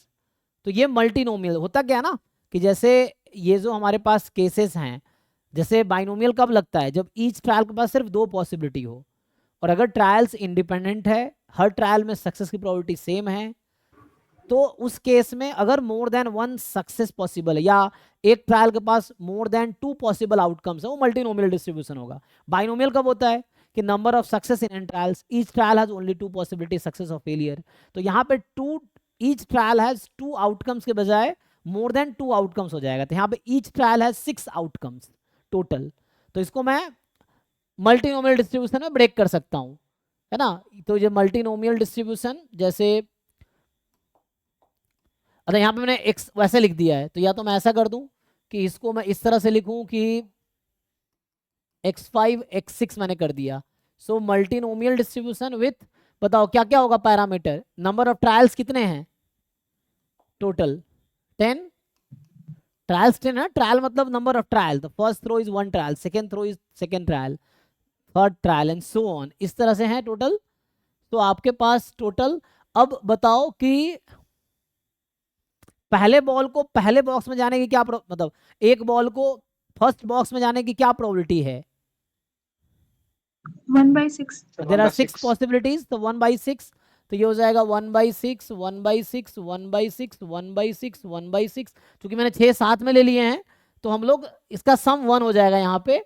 तो फेलियर की प्रोबेबिलिटी मतलब 0 है, मतलब पहला बॉक्स में जाना सक्सेस 1, दूसरे बॉक्स में जाना सक्सेस 2 एंड 6th बॉक्स में जाना सक्सेस 6।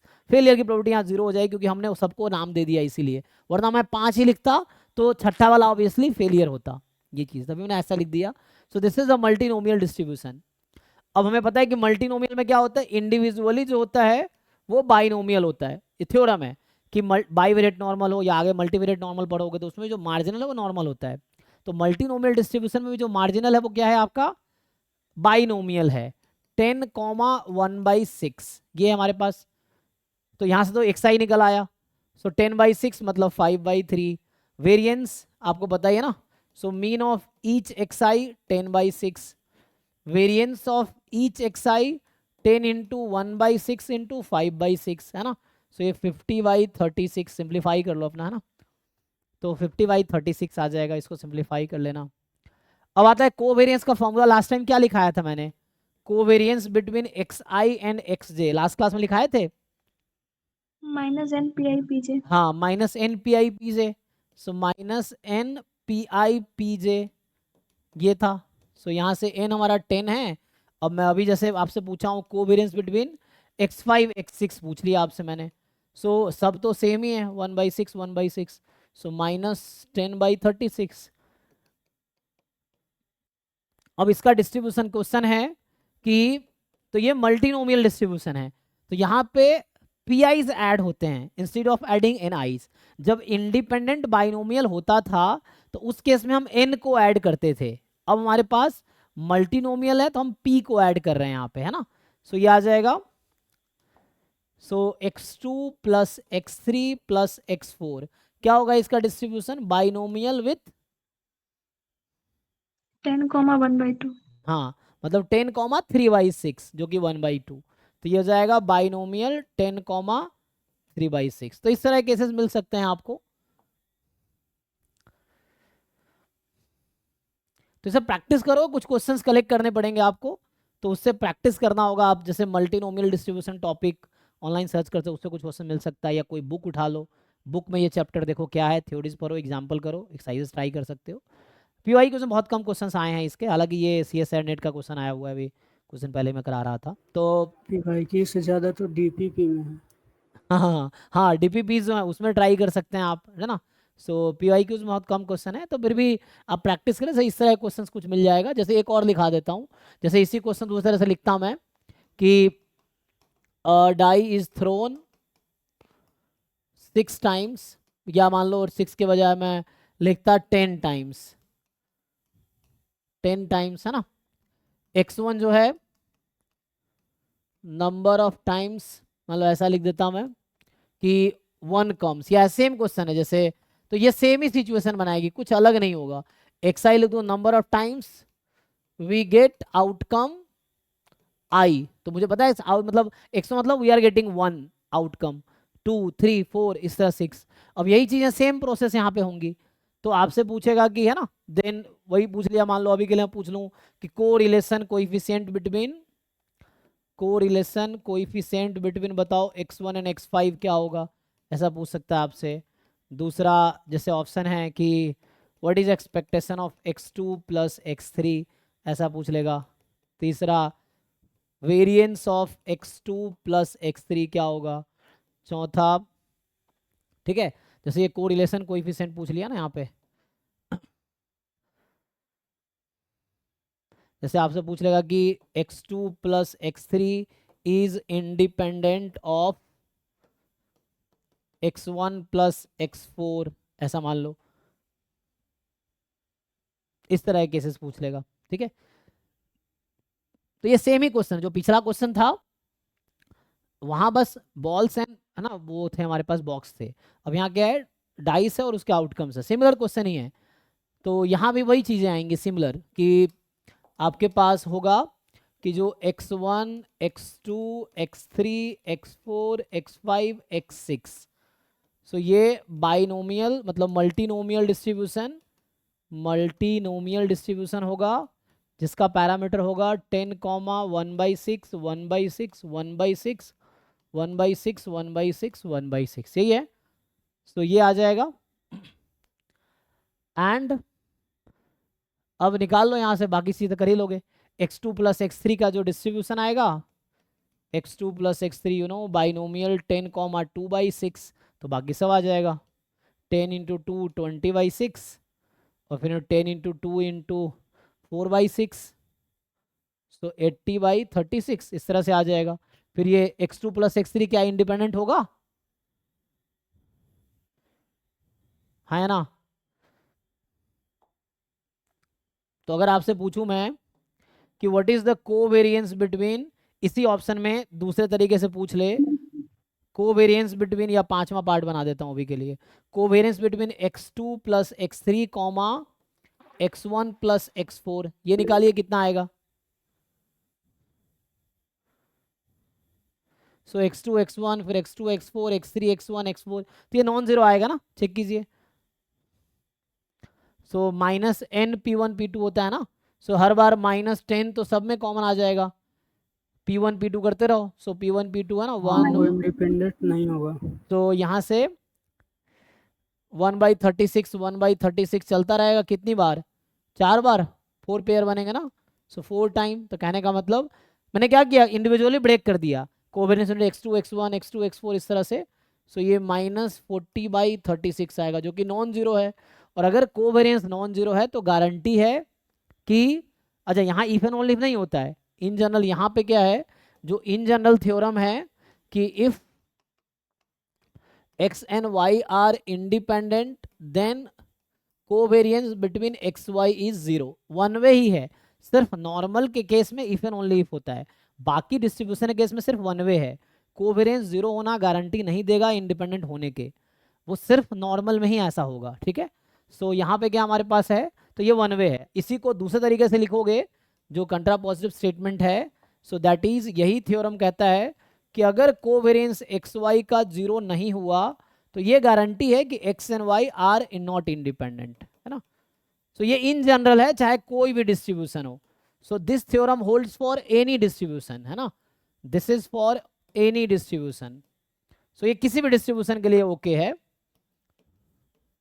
लेकिन यही चीज नॉर्मल के लिए, बट नॉर्मल के लिए दोनों इफ एंड ओनली हो जाएगा, बट फॉर नॉर्मल डिस्ट्रीब्यूशन ये दोनों theorem, both theorem are if and only if case, जो ऊपर दोनों लिखा ना, both statements are if and only if case, है ना, if and only if case. So if and only if होगा सिर्फ किसके लिए, नॉर्मल के लिए, बाकी के लिए वन वे है दोनों थ्योरम, कि इंडिपेंडेंट है तो कोवेरियंस की गारंटी 0 होने की है, कोवेरियंस 0 नहीं है तो इंडिपेंडेंट नहीं होने की गारंटी है। ओके यहाँ तक, तो ये हो गया आपका सिंपली। बाकी क्वेश्चंस प्रैक्टिस करो बाइवेरिएट, नॉर्मल और मल्टीनोमियल पे, जो डाउट होगा वो डिस्कस करो डाउट क्लास में या क्लास में। सो अभी मैं अगला पार्ट पे स्टार्ट करता हूँ, तो नेक्स्ट पार्ट पे हम आते हैं। तो नेक्स्ट पार्ट है लिमिट थ्योरम, इसमें ज़्यादा टाइम नहीं लगेगा क्योंकि मेनली तुम्हें तो ये सब क्या है ना, डेफिनेशन, ये मेनली डेफिनेशन बेस्ड चीज़ें हैं, इसमें बहुत ज़्यादा थ्योरम्स नहीं है। अब आगे भी जो चीज़ें आएंगी वो डेफिनेशन बेस्ड हैं, डेफिनेशन बेस्ड में क्वेश्चन ज़्यादातर डेफिनेशन से ही सॉल्व होंगे, तो तुम्हें डेफिनेशन ठीक से याद रहना चाहिए चीज़ों का। जैसे यहाँ पे आपको 3 डेफिनेशन है और 3 थ्योरम है, इसमें बस इतना ही है। एक डेफिनेशन है कि what is the definition of convergence in probability, what is definition of convergence in distribution, and what is definition of convergence, अच्छा ऑलमोस्ट श्योरली तो है ही नहीं, अच्छा गेट में है। तो यहाँ तुम्हारे पास 2 थ्योरम है, 2 स्टेटमेंट है, 2 डेफिनेशन और 2 ओनली 2 स्टेटमेंट एंड 2 थ्योरम्स है, उतना ही। तीसरा वाला जो ऑलमोस्ट श्योर कन्वर्जेंस और strong law of large number, jam में नहीं, वो गेट में है, strong law of large number and almost sure convergence, तो वो यहाँ पे नहीं है। तो आपके पास सिर्फ 2 थ्योरम्स हैं और 2 डेफिनेशन है यहाँ पे। तो ये एक क्लास का ही कंटेंट है, हालांकि थ्योरेटिकली क्वेश्चंस करने में आपको तो क्वेश्चन में कराऊंगा। सो थ्योरी कुछ खास नहीं है, कि जैसे कन्वर्जेंस इन प्रोबेबिलिटी का क्या डेफिनेशन है, कन्वर्जेंस इन डिस्ट्रीब्यूशन का क्या डेफिनेशन है। कन्वर्जेंस इन प्रोबेबिलिटी डेफिनेशन है, इस पे बेस्ड थ्योरम है जिसका नाम है weak law of large number. Convergence in distribution एक डेफिनेशन है और इस पे बेस्ड थ्योरम है सेंट्रल लिमिट थ्योरम, है ना। तो ये वाली चीजें हैं एंड देयर एप्लीकेशन, अब उस पर क्वेश्चन सॉल्व करने हैं आपको। तो इसमें कुछ खास नहीं है ना, ये बस आपको 2 चीज़ों का डेफिनेशन ठीक से समझने हैं और थ्योरम ठीक से समझना है, ठीक है। तो भी टाइम तो है। सर एक बोल रहा था कि कन्वर्जेंस इन प्रोबेबिलिटी पे बहुत ज़्यादा कंसेप्चुअल, हाँ रहता है। कंसेप्चुअल है ना, वही तो कह रहा हूँ कि मेन डेफिनेशन समझना है और इसके रिलेशन समझने हैं कि यहाँ पे क्या है। तो ये थोड़े से एनालिटिकल हो जाते हैं, ये एनालिटिकल मतलब थ्योरेटिकल है, ये डेफिनेशन बेस्ड चीज़ें हैं। जैसे एनालिसिस में जैसे एप्सिलॉन डेल्टा आता है ना, उसके टर्म्स में आएगा ये, तो इसीलिए ये थोड़े से थ्योरेटिकल है। तो आपको ठीक से समझना है, मुश्किल नहीं है ना। अगर मुझे आता है तुम्हें भी आ सकता है, या किसी को आता है तो उसमें कोई बड़ी चीज़, समझा है हमने भी समझा है, आप भी समझ सकते हो, तो मुश्किल नहीं है। बस थोड़े एफर्ट्स लगाओ, बार बार ट्राई करो, और है ना। अगर कोई चीज़ को 100 बार पढ़ जाओ तो समझ तो आना ही है ना, 1-2 बार में नहीं समझ आएगा। तुम 100 बार ट्राई करो तो होना ही है, सब आना ही है इसको, तो है ना, इस तरह से है।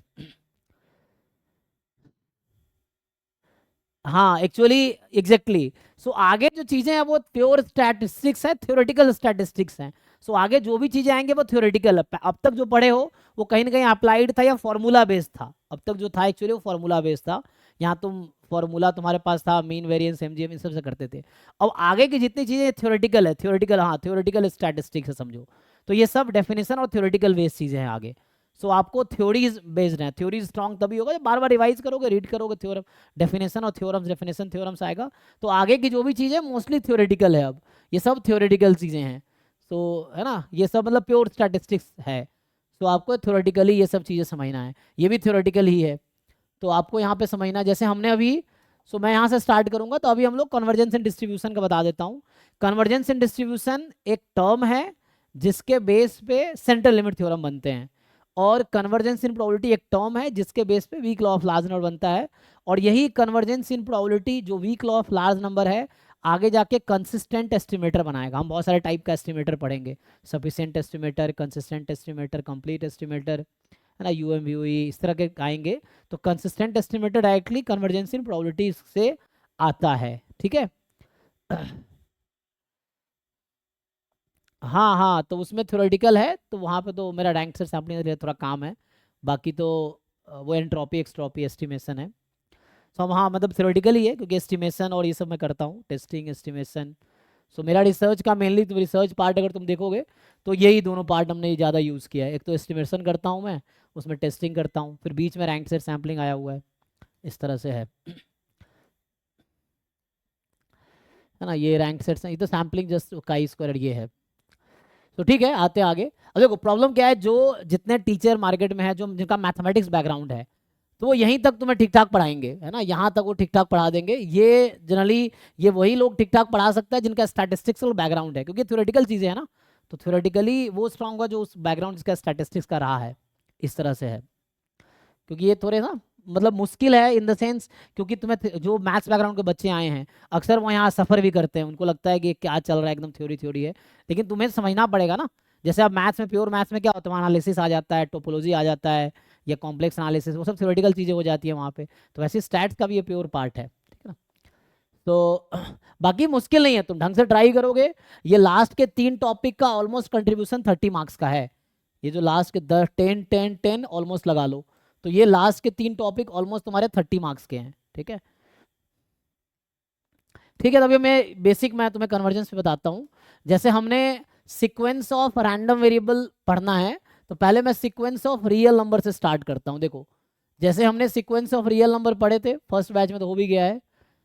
क्या होता था सीक्वेंस ऑफ रियल नंबर, कि जैसे यहाँ पे है कि natural number two real number. हाँ, जैसे मैं अगर एग्जाम्पल से लिखूं तो ये आपका था कि A1 A2 A3 and so on, ये चल रहा है। This is a sequence of real number, यही है। तो ये है हमारे पास सीक्वेंस ऑफ रियल नंबर, है ना। और जैसे अभी हम बात करेंगे सीक्वेंस ऑफ रैंडम वेरिएबल, तो यहाँ पे क्या आएगा, सीक्वेंस ऑफ रैंडम वेरिएबल। सो यहाँ पे कैसा होगा sequence, x1 x2 x3 dot dot dot, इस तरह से है। तो जैसे हम क्या लिखते थे यहाँ पे कि an is equal to 1/n type का। अब यहाँ पे क्या होगा, यहाँ पे ऐसा होगा कि xn हैज डिस्ट्रीब्यूशन 0,1/n, इस टाइप का। तो इसमें क्या होता है कि जैसे n चेंज करोगे डिस्ट्रीब्यूशन चेंज होती रहेगी। और यहाँ पे क्या था, जैसे ये सब रियल नंबर है ना, सो this is a real number, इसलिए हम बोलते हैं कि ये सीक्वेंस ऑफ रियल नंबर्स है, क्योंकि ये रियल नंबर है ना, इसका कोई डिस्ट्रीब्यूशन नहीं है, सब डिजेनरेट है अगर डिस्ट्रीब्यूशन मानोगे तो। ये रैंडम वेरिएबल्स है, so each random variable will have distribution. तो जैसे यहाँ पे मान लो n को 1 रखा, तो x1 का डिस्ट्रीब्यूशन है नॉर्मल 0,1, x2 का डिस्ट्रीब्यूशन है नॉर्मल 0,1/2, x3 का डिस्ट्रीब्यूशन है नॉर्मल 0,1/3। या और भी एग्जाम्पल दूँ, जैसे एग्जाम्पल के लिए हम लूँ कि मान लो मैं लेता हूँ xn इज ज्योमेट्रिक 1/n, ऐसा मान लो, या xn इज पॉइसन 1/n, या कुछ ऐसा डिफरेंट डिफरेंट तुम बना सकते हो। तो ये सब क्या है कि यहाँ ये सीक्वेंस ऑफ रैंडम वेरिएबल है ना, दे आर रियल नंबर्स। तो ये क्या था, दे आर रियल नंबर्स, ये सब रियल नंबर्स हैं। और आपने डेफिनेशन में पढ़ा था कि sequence is nothing but a function from natural, है ना। ये एक सीक्वेंस क्या था, नेचुरल नंबर से रियल नंबर एक फंक्शन है। और यहाँ पे क्या है कि रैंडम वेरिएबल एक्चुअली सीक्वेंस है, तो नेचुरल नंबर से वो सेट ऑफ रैंडम वेरिएबल पे जाएगा, है ना। तो उसमें रैंडम वेरिएबल्स होंगे, उसका डिस्ट्रीब्यूशन होगा। सो this is one kind of random variable.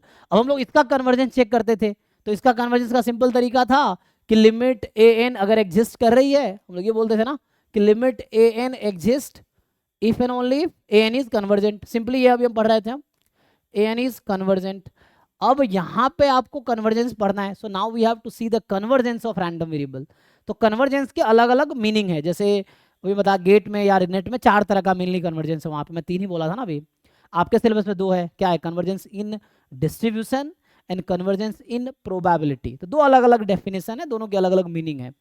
फिर आगे आता है कन्वर्जेंस इन अरिथमीन, कन्वर्जेंस ऑलमोस्ट श्योरली। तो मेनली ये 4 है जो गेट और नेट में है, यहाँ पे 2 ही है। जैम में 2 तरह का कन्वर्जेंस है। सो जैसे अब होता क्या है कि आपसे बोलता है, जैसे मैं कन्वर्जेंस की बात करूँ, है ना, तो कन्वर्जेंस यहाँ 4 तरह का बोला कन्वर्जेंस। अब मैं कन्वर्जेंस की बात कर रही हूँ, तो मेनली जो हमारे पास है कि हमें बात करना है convergence of random variable, convergence of random sequence of random variable.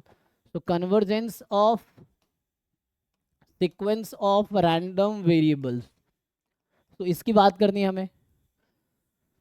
तो मतलब ये कि रैंडम वेरिएबल कहाँ कन्वर्ज करे। जैसे मैं यहीं पे बात करूँ तुम्हें कि जैसे ये नॉर्मल 1/n है, अब मैं पूछूं कि अगर n टेंस टू इन्फिनिटी हो जाए तो क्या लगता है इसका डिस्ट्रीब्यूशन क्या हो जाएगा? डीजनरेट। हाँ, क्योंकि वेरिएंस 0 की तरफ चली जाएगी, और वेरिएंस अगर 0 हो गया तो मतलब वो डिजेनरेट ही हो सकता है। तो ये सीक्वेंस ऑफ जो रैंडम वेरिएबल वो कहीं ना कहीं डिजेनरेट पे जाके कन्वर्ट कर जाएगी, है ना, उस तरह से। तो वो किस में, अच्छा क्वेश्चन ये है कि कन्वर्जेंस इन विच सेंस। तो यहाँ पे आपको बताना पड़ेगा किस सेंस में कन्वर्जेंट है। तो अभी जो हमने लिखा वो कन्वर्जेंस इन डिस्ट्रीब्यूशन की बात हुई एक्चुअली, कि वहाँ पे जो डिस्ट्रीब्यूशन है वो वैसा हो जाएगा।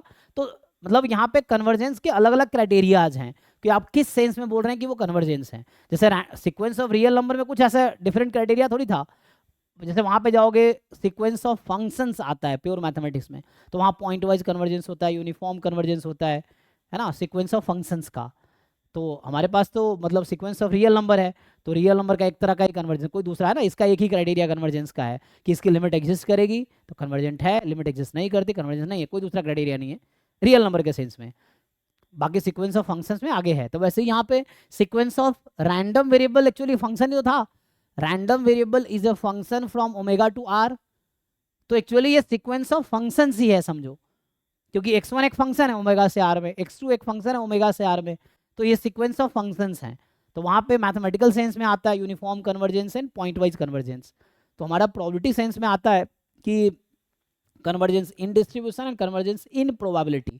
तो बस आपको डिफरेंस समझना है कि कन्वर्जेंस इन प्रोबेबिलिटी का क्या मतलब, कन्वर्जेंस इन डिस्ट्रीब्यूशन का क्या मतलब है ना। तो ये है। तो डेफिनेशन समझना पड़ेगा उसके लिए। तो उसके लिए आपको यहाँ पे सबसे इंपॉर्टेंट चीज़ डेफिनेशन है कि सारे जो प्योर मैथमेटिक्स है ये खासियत है कि हर चीज़ें डेफिनेशन से जाती है। जैसे मैं आपको एग्जांपल दूं कि जैसे लोअर क्लास में 12th में थे आप लोग, वहाँ रिलेशन फंक्शन चैप्टर अक्सर बच्चों को मुश्किल लगता था। क्यों? क्योंकि वो डेफिनेशन बेस्ड था। अब रिफ्लेक्सिव क्या है, तो सारे क्वेश्चन डेफिनेशन से ही सॉल्व होते थे। तो आप थ्योरम फार्मूला तो आता नहीं था कि आप डायरेक्टली बता देंगे कैसे होगा अप्लाइड पार्ट, सिमेट्रिक रिलेशन क्या है या ट्रांजिटिव रिलेशन क्या है, इक्विवेलेंस रिलेशन क्या है, इक्विवेलेंस क्लास क्या है। तो वहाँ पे सारी चीज़ें डेफिनेशन के बेस पर डील की जा रही थी। और डेफिनेशन से क्वेश्चन सॉल्व करना थोड़ा मुश्किल होता है, क्योंकि पहले डेफिनेशन ढंग से समझ आनी चाहिए, फिर उस डेफिनेशन को अप्लाई करना आना चाहिए। तो इस तरह से है। सो हमारे पास मेनली 4 तरह का कन्वर्जेंस है, हमें 2 पढ़ना है। एक होगा कन्वर्जेंस इन डिस्ट्रीब्यूशन जिसके बेस पे सेंट्रल लिमिट थ्योरम है, और अगला आता है कन्वर्जेंस इन प्रोबेबिलिटी, है ना, इसको वीक कन्वर्जेंस ही बोलते हैं, ये भी अलग वीक ही है। तो विथ रिस्पेक्ट टू, तो ये स्ट्रॉन्गर है than this. So convergence in probability, फिर आएगा कन्वर्जेंस, क्यों बोलते हैं हाँ इसको वीक इन सेंस क्यों बोलते हैं ऐसा? क्यों बोलते हैं ऐसा, क्या पूछ रहे हो?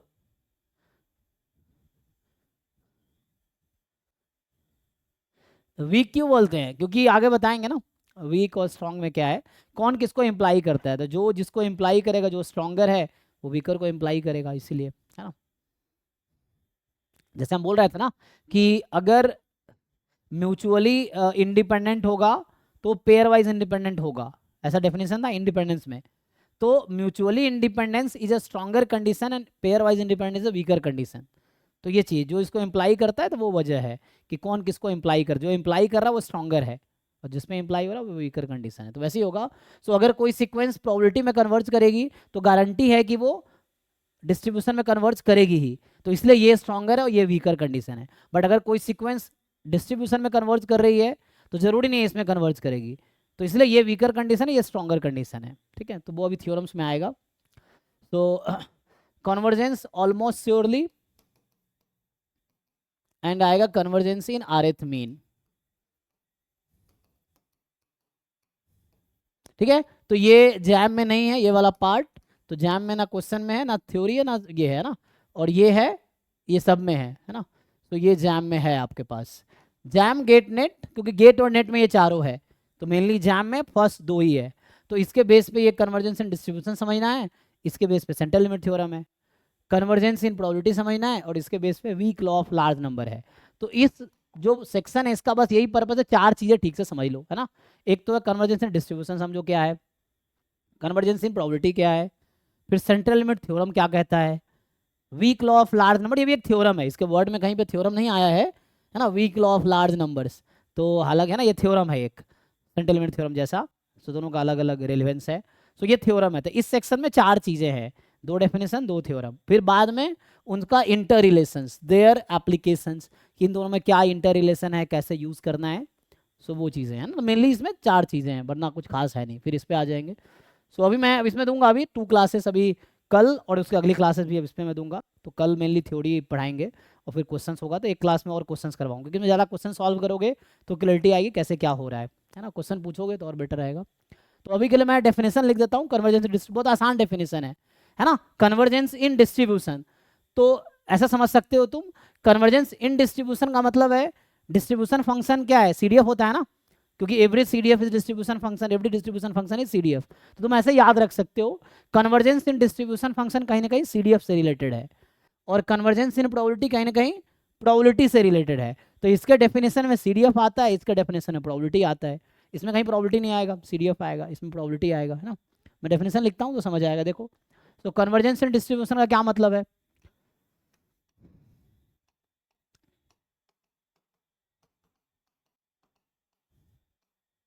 तो इसका मीनिंग क्या है, मैं इसकी बात कर रहा हूँ ना। तो मान लो ऐसा है कि let x1, x2, x3 dot dot dot this, है ना। सीक्वेंस जब भी हम बोल रहे हैं तो हम इनफाइनाइट सीक्वेंस की बात कर रहे हैं, है ना। तो convergence in distribution of random variable, of sequence of random variable. तो मेरे पास एक सीक्वेंस ऑफ रैंडम वेरिएबल है, तो सीक्वेंस का मतलब ये है कि उसमें इनफाइनाइट टर्म्स होंगे, क्योंकि हम यहाँ जब सीक्वेंस बोलते हैं तो मतलब इनफाइनाइट सीक्वेंस बोल रहे हैं एक्चुअली। ठीक है, so let x1, x2, x3 and so on be a sequence of random variable। ठीक है, this is a sequence of random variable, तो एक रैंडम वेरिएबल का सीक्वेंस है। तो let x1, x2, x3 dot dot dot be a sequence of random variables, है ना।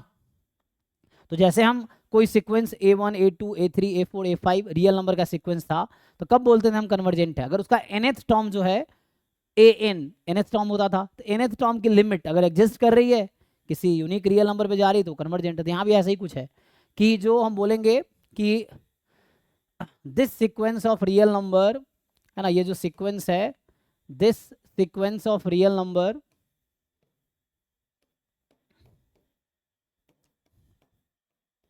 Converges in, जब वहां बोलते थे an converges to L, L is the limit, so an converges to L if and only, वहाँ क्या लिखते थे, for all epsilon more than 0 there exist m such that n minus l less than epsilon for all n more than equal to m। तो theoretical definition था। तो वैसे यहाँ पे भी है कि हम बोलेंगे this sequence of not real numbers, random variables, है ना, this sequence of random variables, है ना, ये रैंडम वेरिएबल का सीक्वेंस है ना। So this sequence of random variables converges in distribution to a random variable x। अब ये जो x है जरूरी नहीं इसका पार्ट होगा, जैसे हम बोलते हैं कि an एक रियल सीक्वेंस से बात कर रहा हूँ, an एक सीक्वेंस है जो कन्वर्ट करिए l पे, तो जरूरी थोड़ी है l उसी सीक्वेंस का पार्ट होगा। जरूरी, जैसे एग्जांपल के लिए 1/n है, तो 1/n की लिमिट कहाँ जा रही है, 0 पे, और 0 1/n में कोई टर्म नहीं है। जैसे an is equal to 1/n का सीक्वेंस ले रहा हूँ, तो उसकी लिमिट 0 पे जा रही है। 0 is no term in the sequence 1/n। ऐसे जैसे 1 + 1/n की पावर n है तो उसकी लिमिट e पे जाती है, आइलर नंबर, उसमें कोई टर्म e नहीं है। तो सेम यहाँ पे है कि ये जो रैंडम वेरिएबल ये लिमिट है एक्चुअली किसकी, इस सीक्वेंस की। तो इस सीक्वेंस के लिमिट x है इन डिस्ट्रीब्यूशन। कब ऐसा बोलेंगे हम, तो है ना, this sequence of random variable converges in distribution, in distribution, ठीक है ना, हम बात करें converges in distribution to a random variable x if and only if limit n tends to infinity CDF of xn। तो xn क्या है, nth term of the sequence of random variable, x1 पहला रैंडम वेरिएबल, x2 दूसरा random variable, x3 तीसरा random variable. तो जो xn है वो nth रैंडम वेरिएबल है। तो nth रैंडम वेरिएबल का जो CDF है, डिस्ट्रीब्यूशन का मतलब कहेंगे CDF है, डिस्ट्रीब्यूशन फंक्शन, तो CDF है। तो इसकी जो लिमिट है वो किसी CDF के इक्वल आनी चाहिए। किसके CDF के, x के CDF के इक्वल। तब बोलेंगे कि जो xn है वो x पे कन्वर्ज कर रही है। मैं क्या बोल रहा हूँ कि xn कन्वर्जेस, तो xn सीक्वेंस वाला था, तो या तो ऐसा लिखूं कि sequence of random variable this, या तो मैं यहाँ पे ऐसा लिखता कि let's say xn n from 1 to infinity, है ना, जैसे मैं an को लिखता था, an n from 1 to infinity। so this converges in distribution to a random variable x। मतलब इस xn सीक्वेंस की लिमिट x है इन डिस्ट्रीब्यूशन। कब ऐसा बोलेंगे, अगर CDF ऑफ xn की लिमिट लिया n टेंड्स टू इन्फिनिटी तो ये x के CDF के इक्वल आ जाए। किस पे, फॉर ऑल x वेयर ये जो CDF है दैट इज कॉन्टिन्यूअस एटलीस्ट, है ना। आपको पता है कि CDF जरूर थोड़ी कॉन्टिन्यूअस होगा, राइट कॉन्टिन्यूअस होने की गारंटी है, लेकिन बोलता है एटलीस्ट लिमिट इसकी उस पॉइंट पे इक्वल होनी चाहिए इसके जहां पे where fx is continuous, for all x where fx is continuous, या at all point where fx is continuous, है ना। ये तो for all x where fx is continuous. Sir CDF at infinity 1 नहीं होगा हर बार? तुम्हें कैसे पता है किसका लिमिट लिया गया है, लिमिट किस पे है, n की। अच्छा x की रहते तो 1 होता। हाँ, है ना, यहाँ n पे है, सो लिमिट n पे है, x पे नहीं। So CDF of xn n tends to infinity, so x1 x2 x3 x4 x5 x चल रहा है, तो xn जहाँ n इन्फिनिटी को जा रही है, जैसे an में n टेंड्स टू इन्फिनिटी तो वैसे यहाँ पे भी है, लेकिन वहाँ पे n में जस्ट n की लिमिट निकाल रहे थे। अब हम डिस्ट्रीब्यूशन की बात कर रहे हैं, मतलब CDF की बात कर रहे हैं एक्चुअली। तो हम ये कह रहे हैं कि CDF की लिमिट लेंगे n टेंड्स टू इन्फिनिटी पे, तो वो CDF किसी x के CDF के इक्वल आएगी, तब हम बोलेंगे। तो हम यहाँ क्या बोलेंगे, देन हम ये बोलेंगे कि जो जो xn रैंडम वेरिएबल है, सो वी से और वी राइट, तो इसको हम लिखते हैं, तो वी राइट इट, हम इसको क्या लिखते हैं, we write as xn converges in distribution to x। तो हम बोलते हैं जो ये xn सीक्वेंस है वो कन्वर्ज कर रही है x में, है ना। So xn converges in distribution to x, ये आ जाएगा। So xn converges in distribution to x, ठीक है।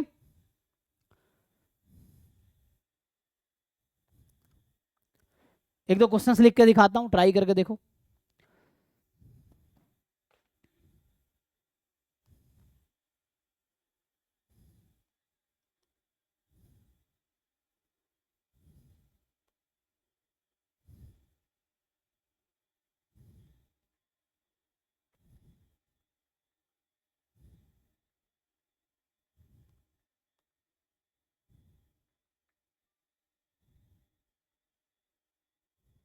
चलो अभी के लिए एक आसान सा एग्जाम्पल लिखता हूँ, देखो।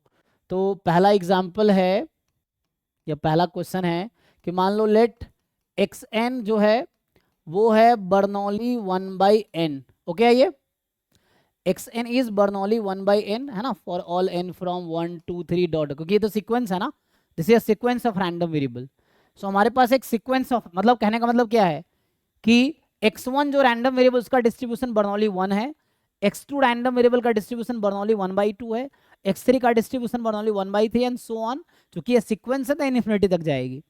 अब आपको बताना है कि x n converges in distribution to x, then मैं ऑप्शंस देता हूं आपको कि एक्स का डिस्ट्रीब्यूशन है बर्नौली 1, ऑप्शन बी एक्स का डिस्ट्रीब्यूशन है, या ऐसा लिख देता हूं बर्नौली, जैसे बर्नौली मान लो 1/2, ज्योमेट्रिक 1/2, है ना। तीसरा हो जाएगा x is degenerate at 0, option d x is degenerate eight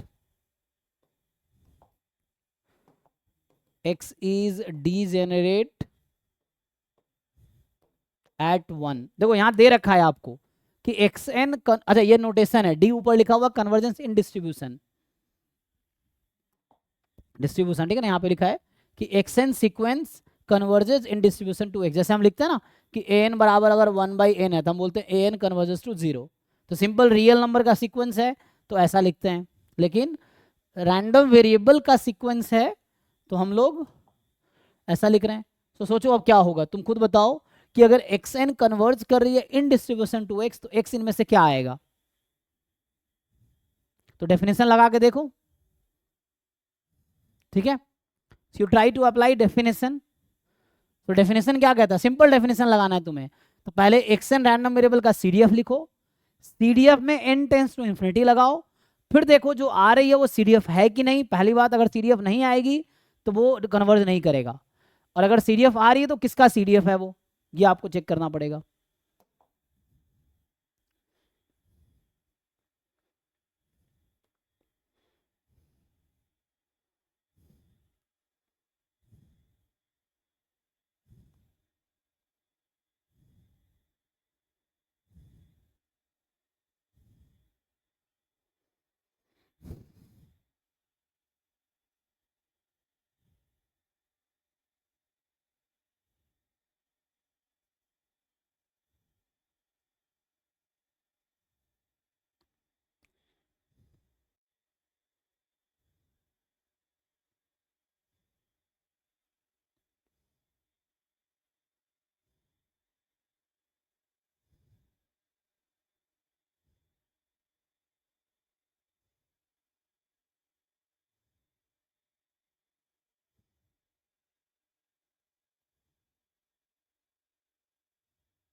हुआ किसी का, मतलब सिंपल ट्राई करके देखो आप। चले ट्राई करते हैं। तो ये बर्नौली है ना, तो बर्नौली का पीएमएफ क्या होता है, सो यहां से PMF of x N is, so ये होता है एक्स एन की वैल्यू मान लो अभी स्मॉल एक्स लिख देता हूं, तो ये होता है 0 when x N is less या एक्स इज लेस देन 0। कितना होता है, यहाँ पे मैंने बर्नौली कितना 1/n लिखा है, सो 1/n पी की वैल्यू होती है ना, सो p इज 1/n, तो यहाँ पे क्या आता है, 0 पे प्रोबेबिलिटी कितनी होगी 1 - p, मतलब जब मैं लिखता हूँ मोर देन इक्वल टू 0, अच्छा मैं तो अभी पीएमएफ लिख रहा था सॉरी, तो मैं सीडीएफ लिखने लगा एक्चुअली, तो हमें तो पहले पीएमएफ लिखता हूँ फिर मैं सीडीएफ लिखूंगा। सो ये जो 1/n होती है ये होती है जब x की वैल्यू 1 होगी, 1 - 1/n जब x 0 होगी, 0 अदरवाइज, मतलब इसका सपोर्ट जो है वो 0 और 1 है, बर्नौली का सपोर्ट तो 0 1 ही होता है ना। अब यहाँ पे आप क्या करेंगे, आप सीडीएफ निकालिए, so CDF of x N is, so CDF of x N जो होगा क्या आएगा, तो ये 0 होगा जब x लेस देन 0, और 0 पे पॉइंट प्रोबेबिलिटी तो 1 - 1/n when x more than equal to 0 less than 1, और 1 when x more than equal to 1, यही सीडीएफ है बर्नौली p का। सो बर्नौली p में p की जगह 1/n है यहाँ पे, ओके है जी। देखो so this is a CDF of x n. अब हमें क्या करना होगा? So we have to find limit n tends to infinity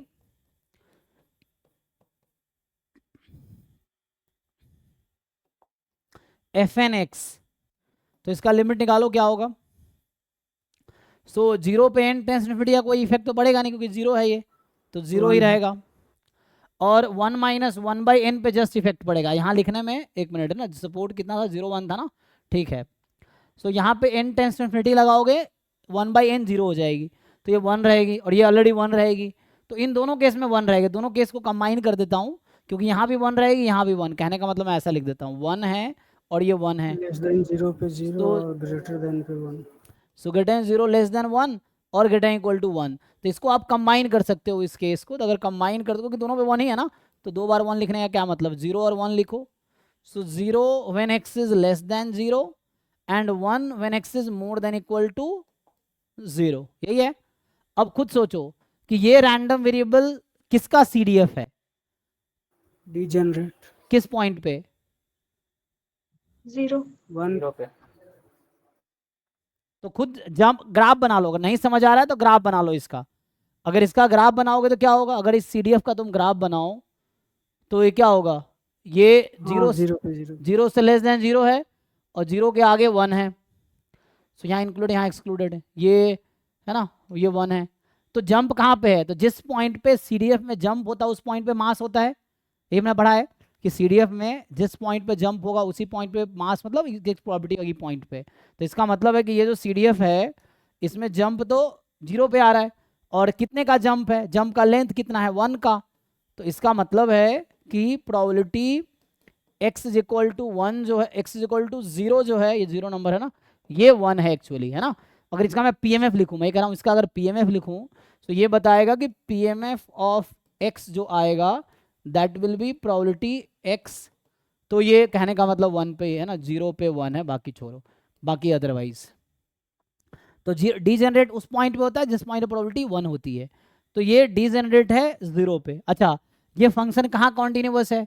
तो लेस देन 0 पे कॉन्टिन्यूअस था, है ना, तो लेस देन 0 पे 0 ही था। और ये और कहाँ कॉन्टिन्यूअस है? मोर देन 0 पे। 0 पे जस्ट कॉन्टिन्यूअस नहीं है, तो हमें देखना होता है उस पॉइंट पे, है ना, इक्वल हो लिमिट जहाँ पे ये कॉन्टिन्यूअस था। तो हमें बस 0 पे देखना होता है, बाकी उसको ध्यान रखने की उतना जरूरत है नहीं। अगर CDF आ गया दैट्स ऑल, उतना टेंशन लेना ही नहीं है। CDF है ना, ये तो CDF है, दैट्स फाइन। CDF होने के लिए क्या जरूरी है? Right continuous, non decreasing, infinity पे 1, माइनस इन्फिनिटी पे 0, यही 4 चीज़ें तो सेटिस्फाई कर रहा है इजीली। तो सिंपली कहने का मतलब कि जो xn है कन्वर्जर डीजेनरेट एट 0। सो ये आ जाएगा। किसी को डाउट है तो पूछिए। तो जब भी आपको कन्वर्जेंस एंड डिस्ट्रीब्यूशन का क्वेश्चन हो, यही करना है कि आपको CDF निकालना है xn का, उसमें n टेंस टू इन्फिनिटी लगाना है, देखना है CDF आ रहा है कि नहीं आ रहा। CDF आ रहा है तो किसका CDF है, ठीक है। सर डीजेनरेट एट 0 का क्या बोले थे अभी? मतलब कोई पॉइंट एट 0 पे डीजेनरेट होगा, इसका मतलब? डीजेनरेट एट 0 का मतलब है x बराबर 0 पे प्रोबेबिलिटी 1 है। अगर हम बोलते हैं डीजेनरेट एट 1 तो मतलब probability x is equal to 1 is equal to 1। अगर हम बोलते हैं डीजेनरेट एट k तो probability x is equal to k is equal to 1। तो मतलब जिस पॉइंट पे डीजेनरेट है मतलब उस पॉइंट पे फुल मास है, 1 मास है उसका, ठीक है। सो चेक कर लो, अगला क्वेश्चन लिखता हूँ, देखो ट्राई करो। सो नेक्स्ट क्वेश्चन जो है,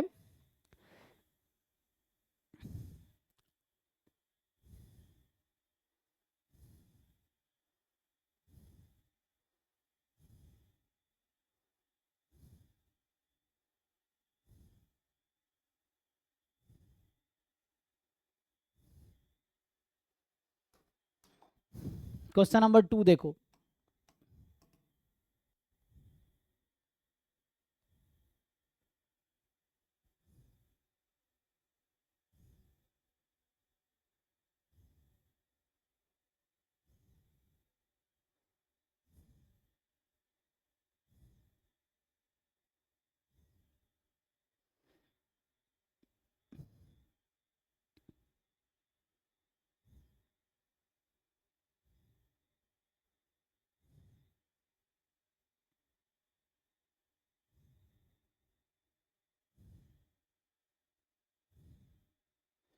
अगला क्वेश्चन ये है कि लेट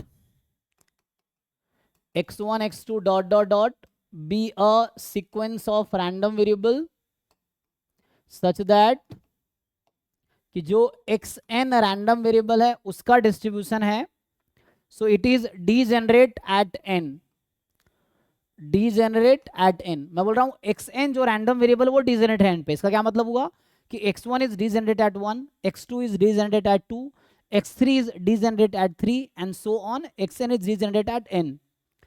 तो अब आपसे पूछ क्या रहा है, देन क्या आएगा? सो बताओ xn converges in distribution to x, then क्या होगा, है ना? एंड मान लो ऐसा लिख दूं मैं, तो ऑप्शन ए होगा कि मान लो x has distribution degenerate at 0, option B x has distribution degenerate at 1, option C x has distribution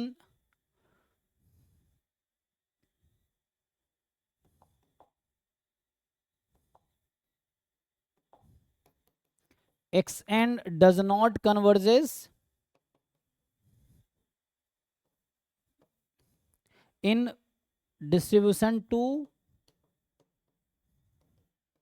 any random variable x। या मैं ऐसा लिखूं कि no such x exist, इसका मतलब ये है कि नो सच एक्स एग्जिस्ट, ऐसा कोई एक्स है ही नहीं रैंडम वेरिएबल।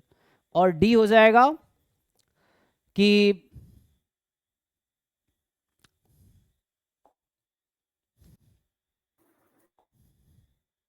सर इन्फिनिटी हो जाएगा, मींस डज नॉट कन्वर्ट।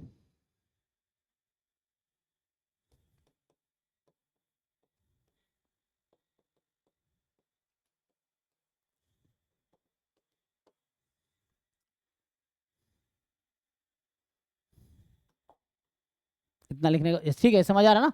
या तो मैं ऐसा लिखता या सिंपल लिखता नो सच एक्स एग्जिस्ट, सिर्फ इतना लिखता, तो उसका मतलब वही है कि X N does not converges in distribution to a random variable X, any random variable X does not converge to any random variable X. और डी ऑप्शन है आपका limit F N X exist. F N X क्या है मतलब? C D F of x N. तो अभी ये कहने का मतलब है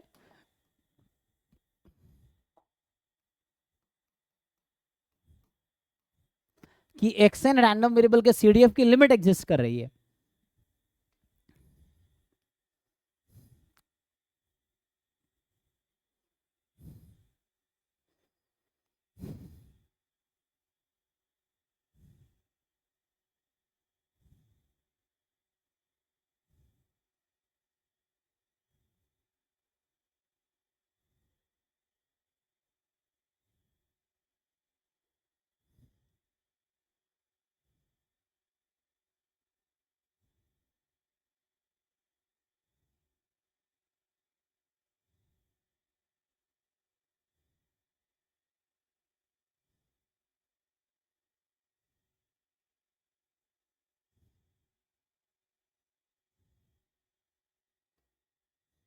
बोलो भाई। तो अभी के लिए आप समझो, अगर मैं लिखूं इसमें,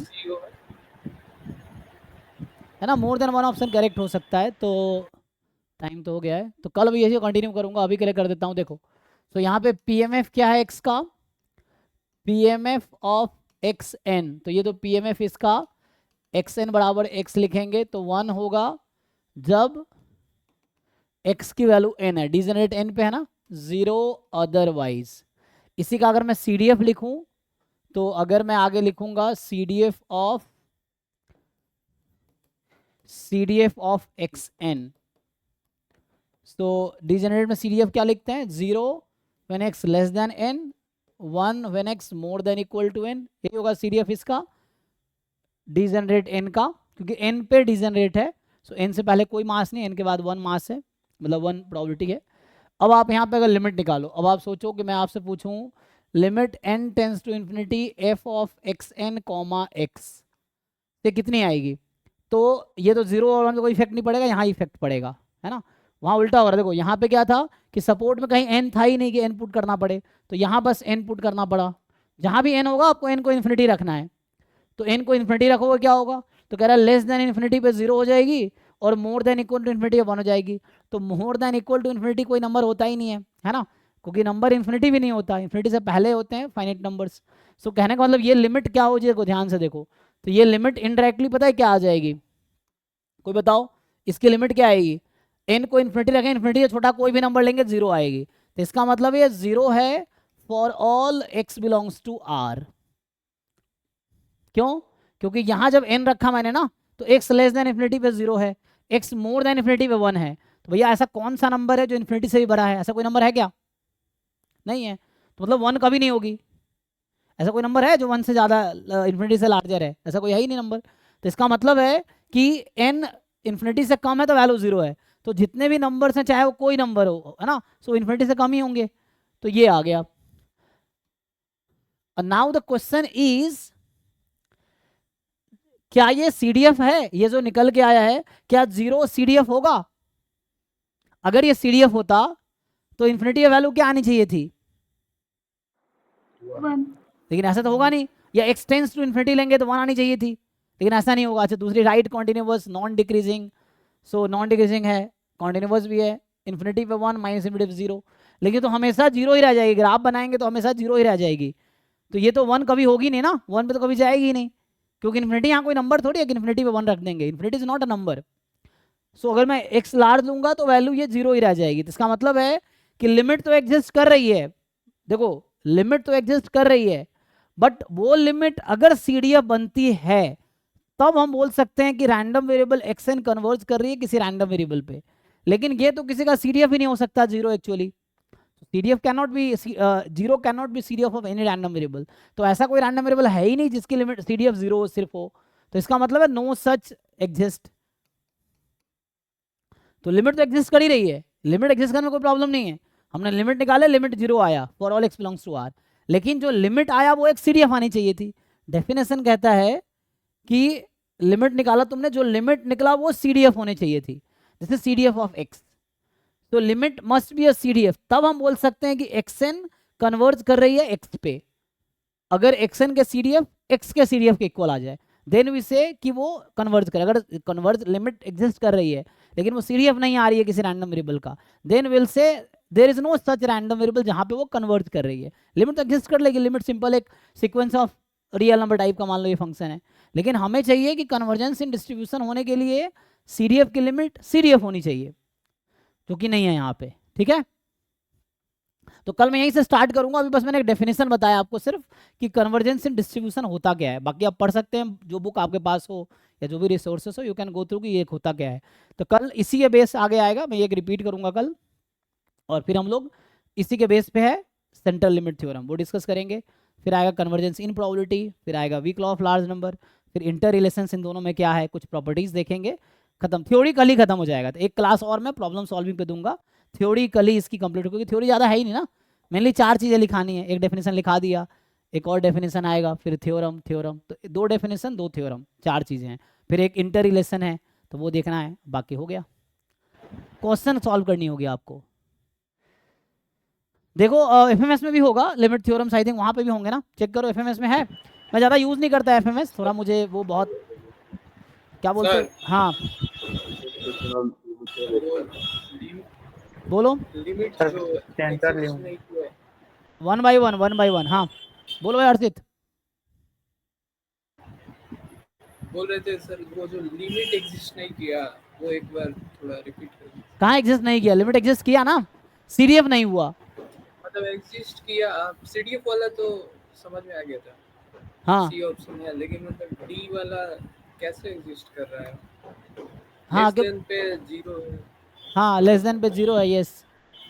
तो यहाँ CDF का डोमेन क्या होता है? जो CDF फंक्शन है उसमें x की वैल्यू क्या हो सकती है? रियल नंबर ही हो सकती है ना। माइनस इन्फिनिटी से इन्फिनिटी। तो जब आपने n टेंस टू इन्फिनिटी लगा दिया तो ये कह रहा है n टेंस टू इन्फिनिटी लगाओ, तो यहाँ n को इन्फिनिटी रख दो। तो x लेस देन इन्फिनिटी का क्या मतलब है?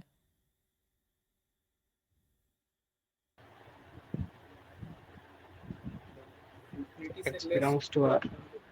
सिंपल है ना, x लेस देन इन्फिनिटी मतलब x रियल नंबर है, कोई भी रियल नंबर हो सकता है। अब तुम क्या कहना चाह रहे हो? तुमसे मैं पूछूं कि चलो n को इन्फिनिटी रखो, तो x more than equal to infinity. तो मुझे कोई ऐसा नंबर बताओ जो इन्फिनिटी से मोर और इक्वल हो।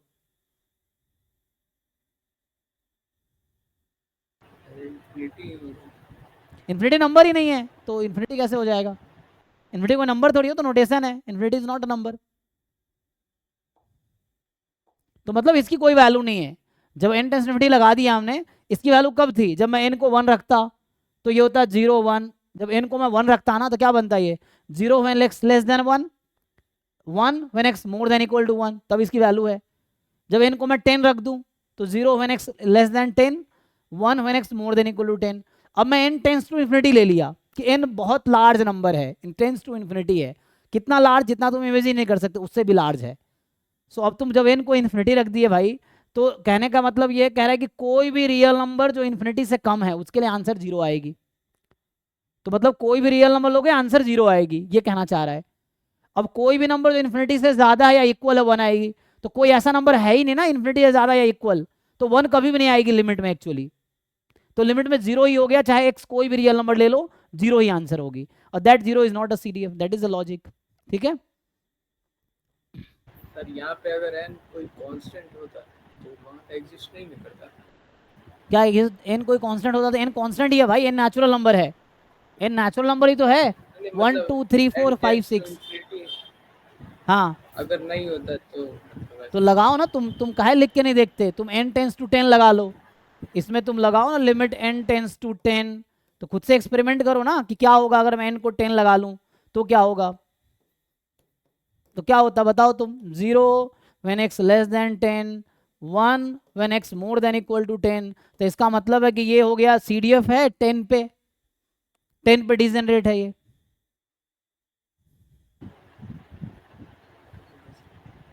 बताओ इसमें कहाँ दिक्कत है? तुम लगाओ 10 पे, तो 10 पे कोई दिक्कत थोड़ी है। दिक्कत इन्फिनिटी का है ना।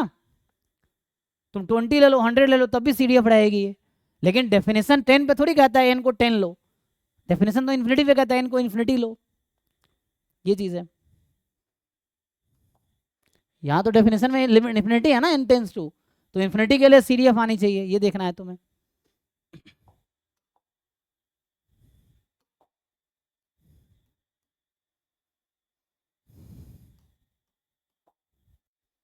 तो ये लास्ट कंडीशन तो आपको रुक जाओ वन भाई, तुम्हारे पहले बहुत सारी चीजें, रुको देखता हूँ क्या बोल रहे हो।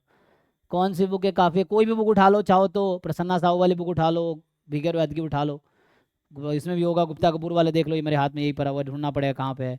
देखो इसमें भी होगा, ऐसे तो नहीं, ऐसा नहीं होगा कि नहीं होगा, इसमें भी होगा।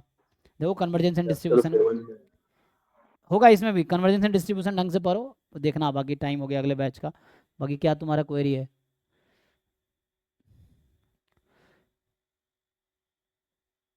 MGF और लिमिट थ्योरम एक साथ है चैप्टर 7। अच्छा ठीक है, देख लो, मुझे उतना आइडिया नहीं है। ठीक है, और कोई क्वेश्चन है किसी का? क्या पूछ रहे हो भाई सोम? बताओ अब क्या रह गया तुम्हारा? कोई सा भी बुक उठा लो, हर बुक लगभग सेम ही लिखता है, बस लिखने का तरीका अलग अलग है।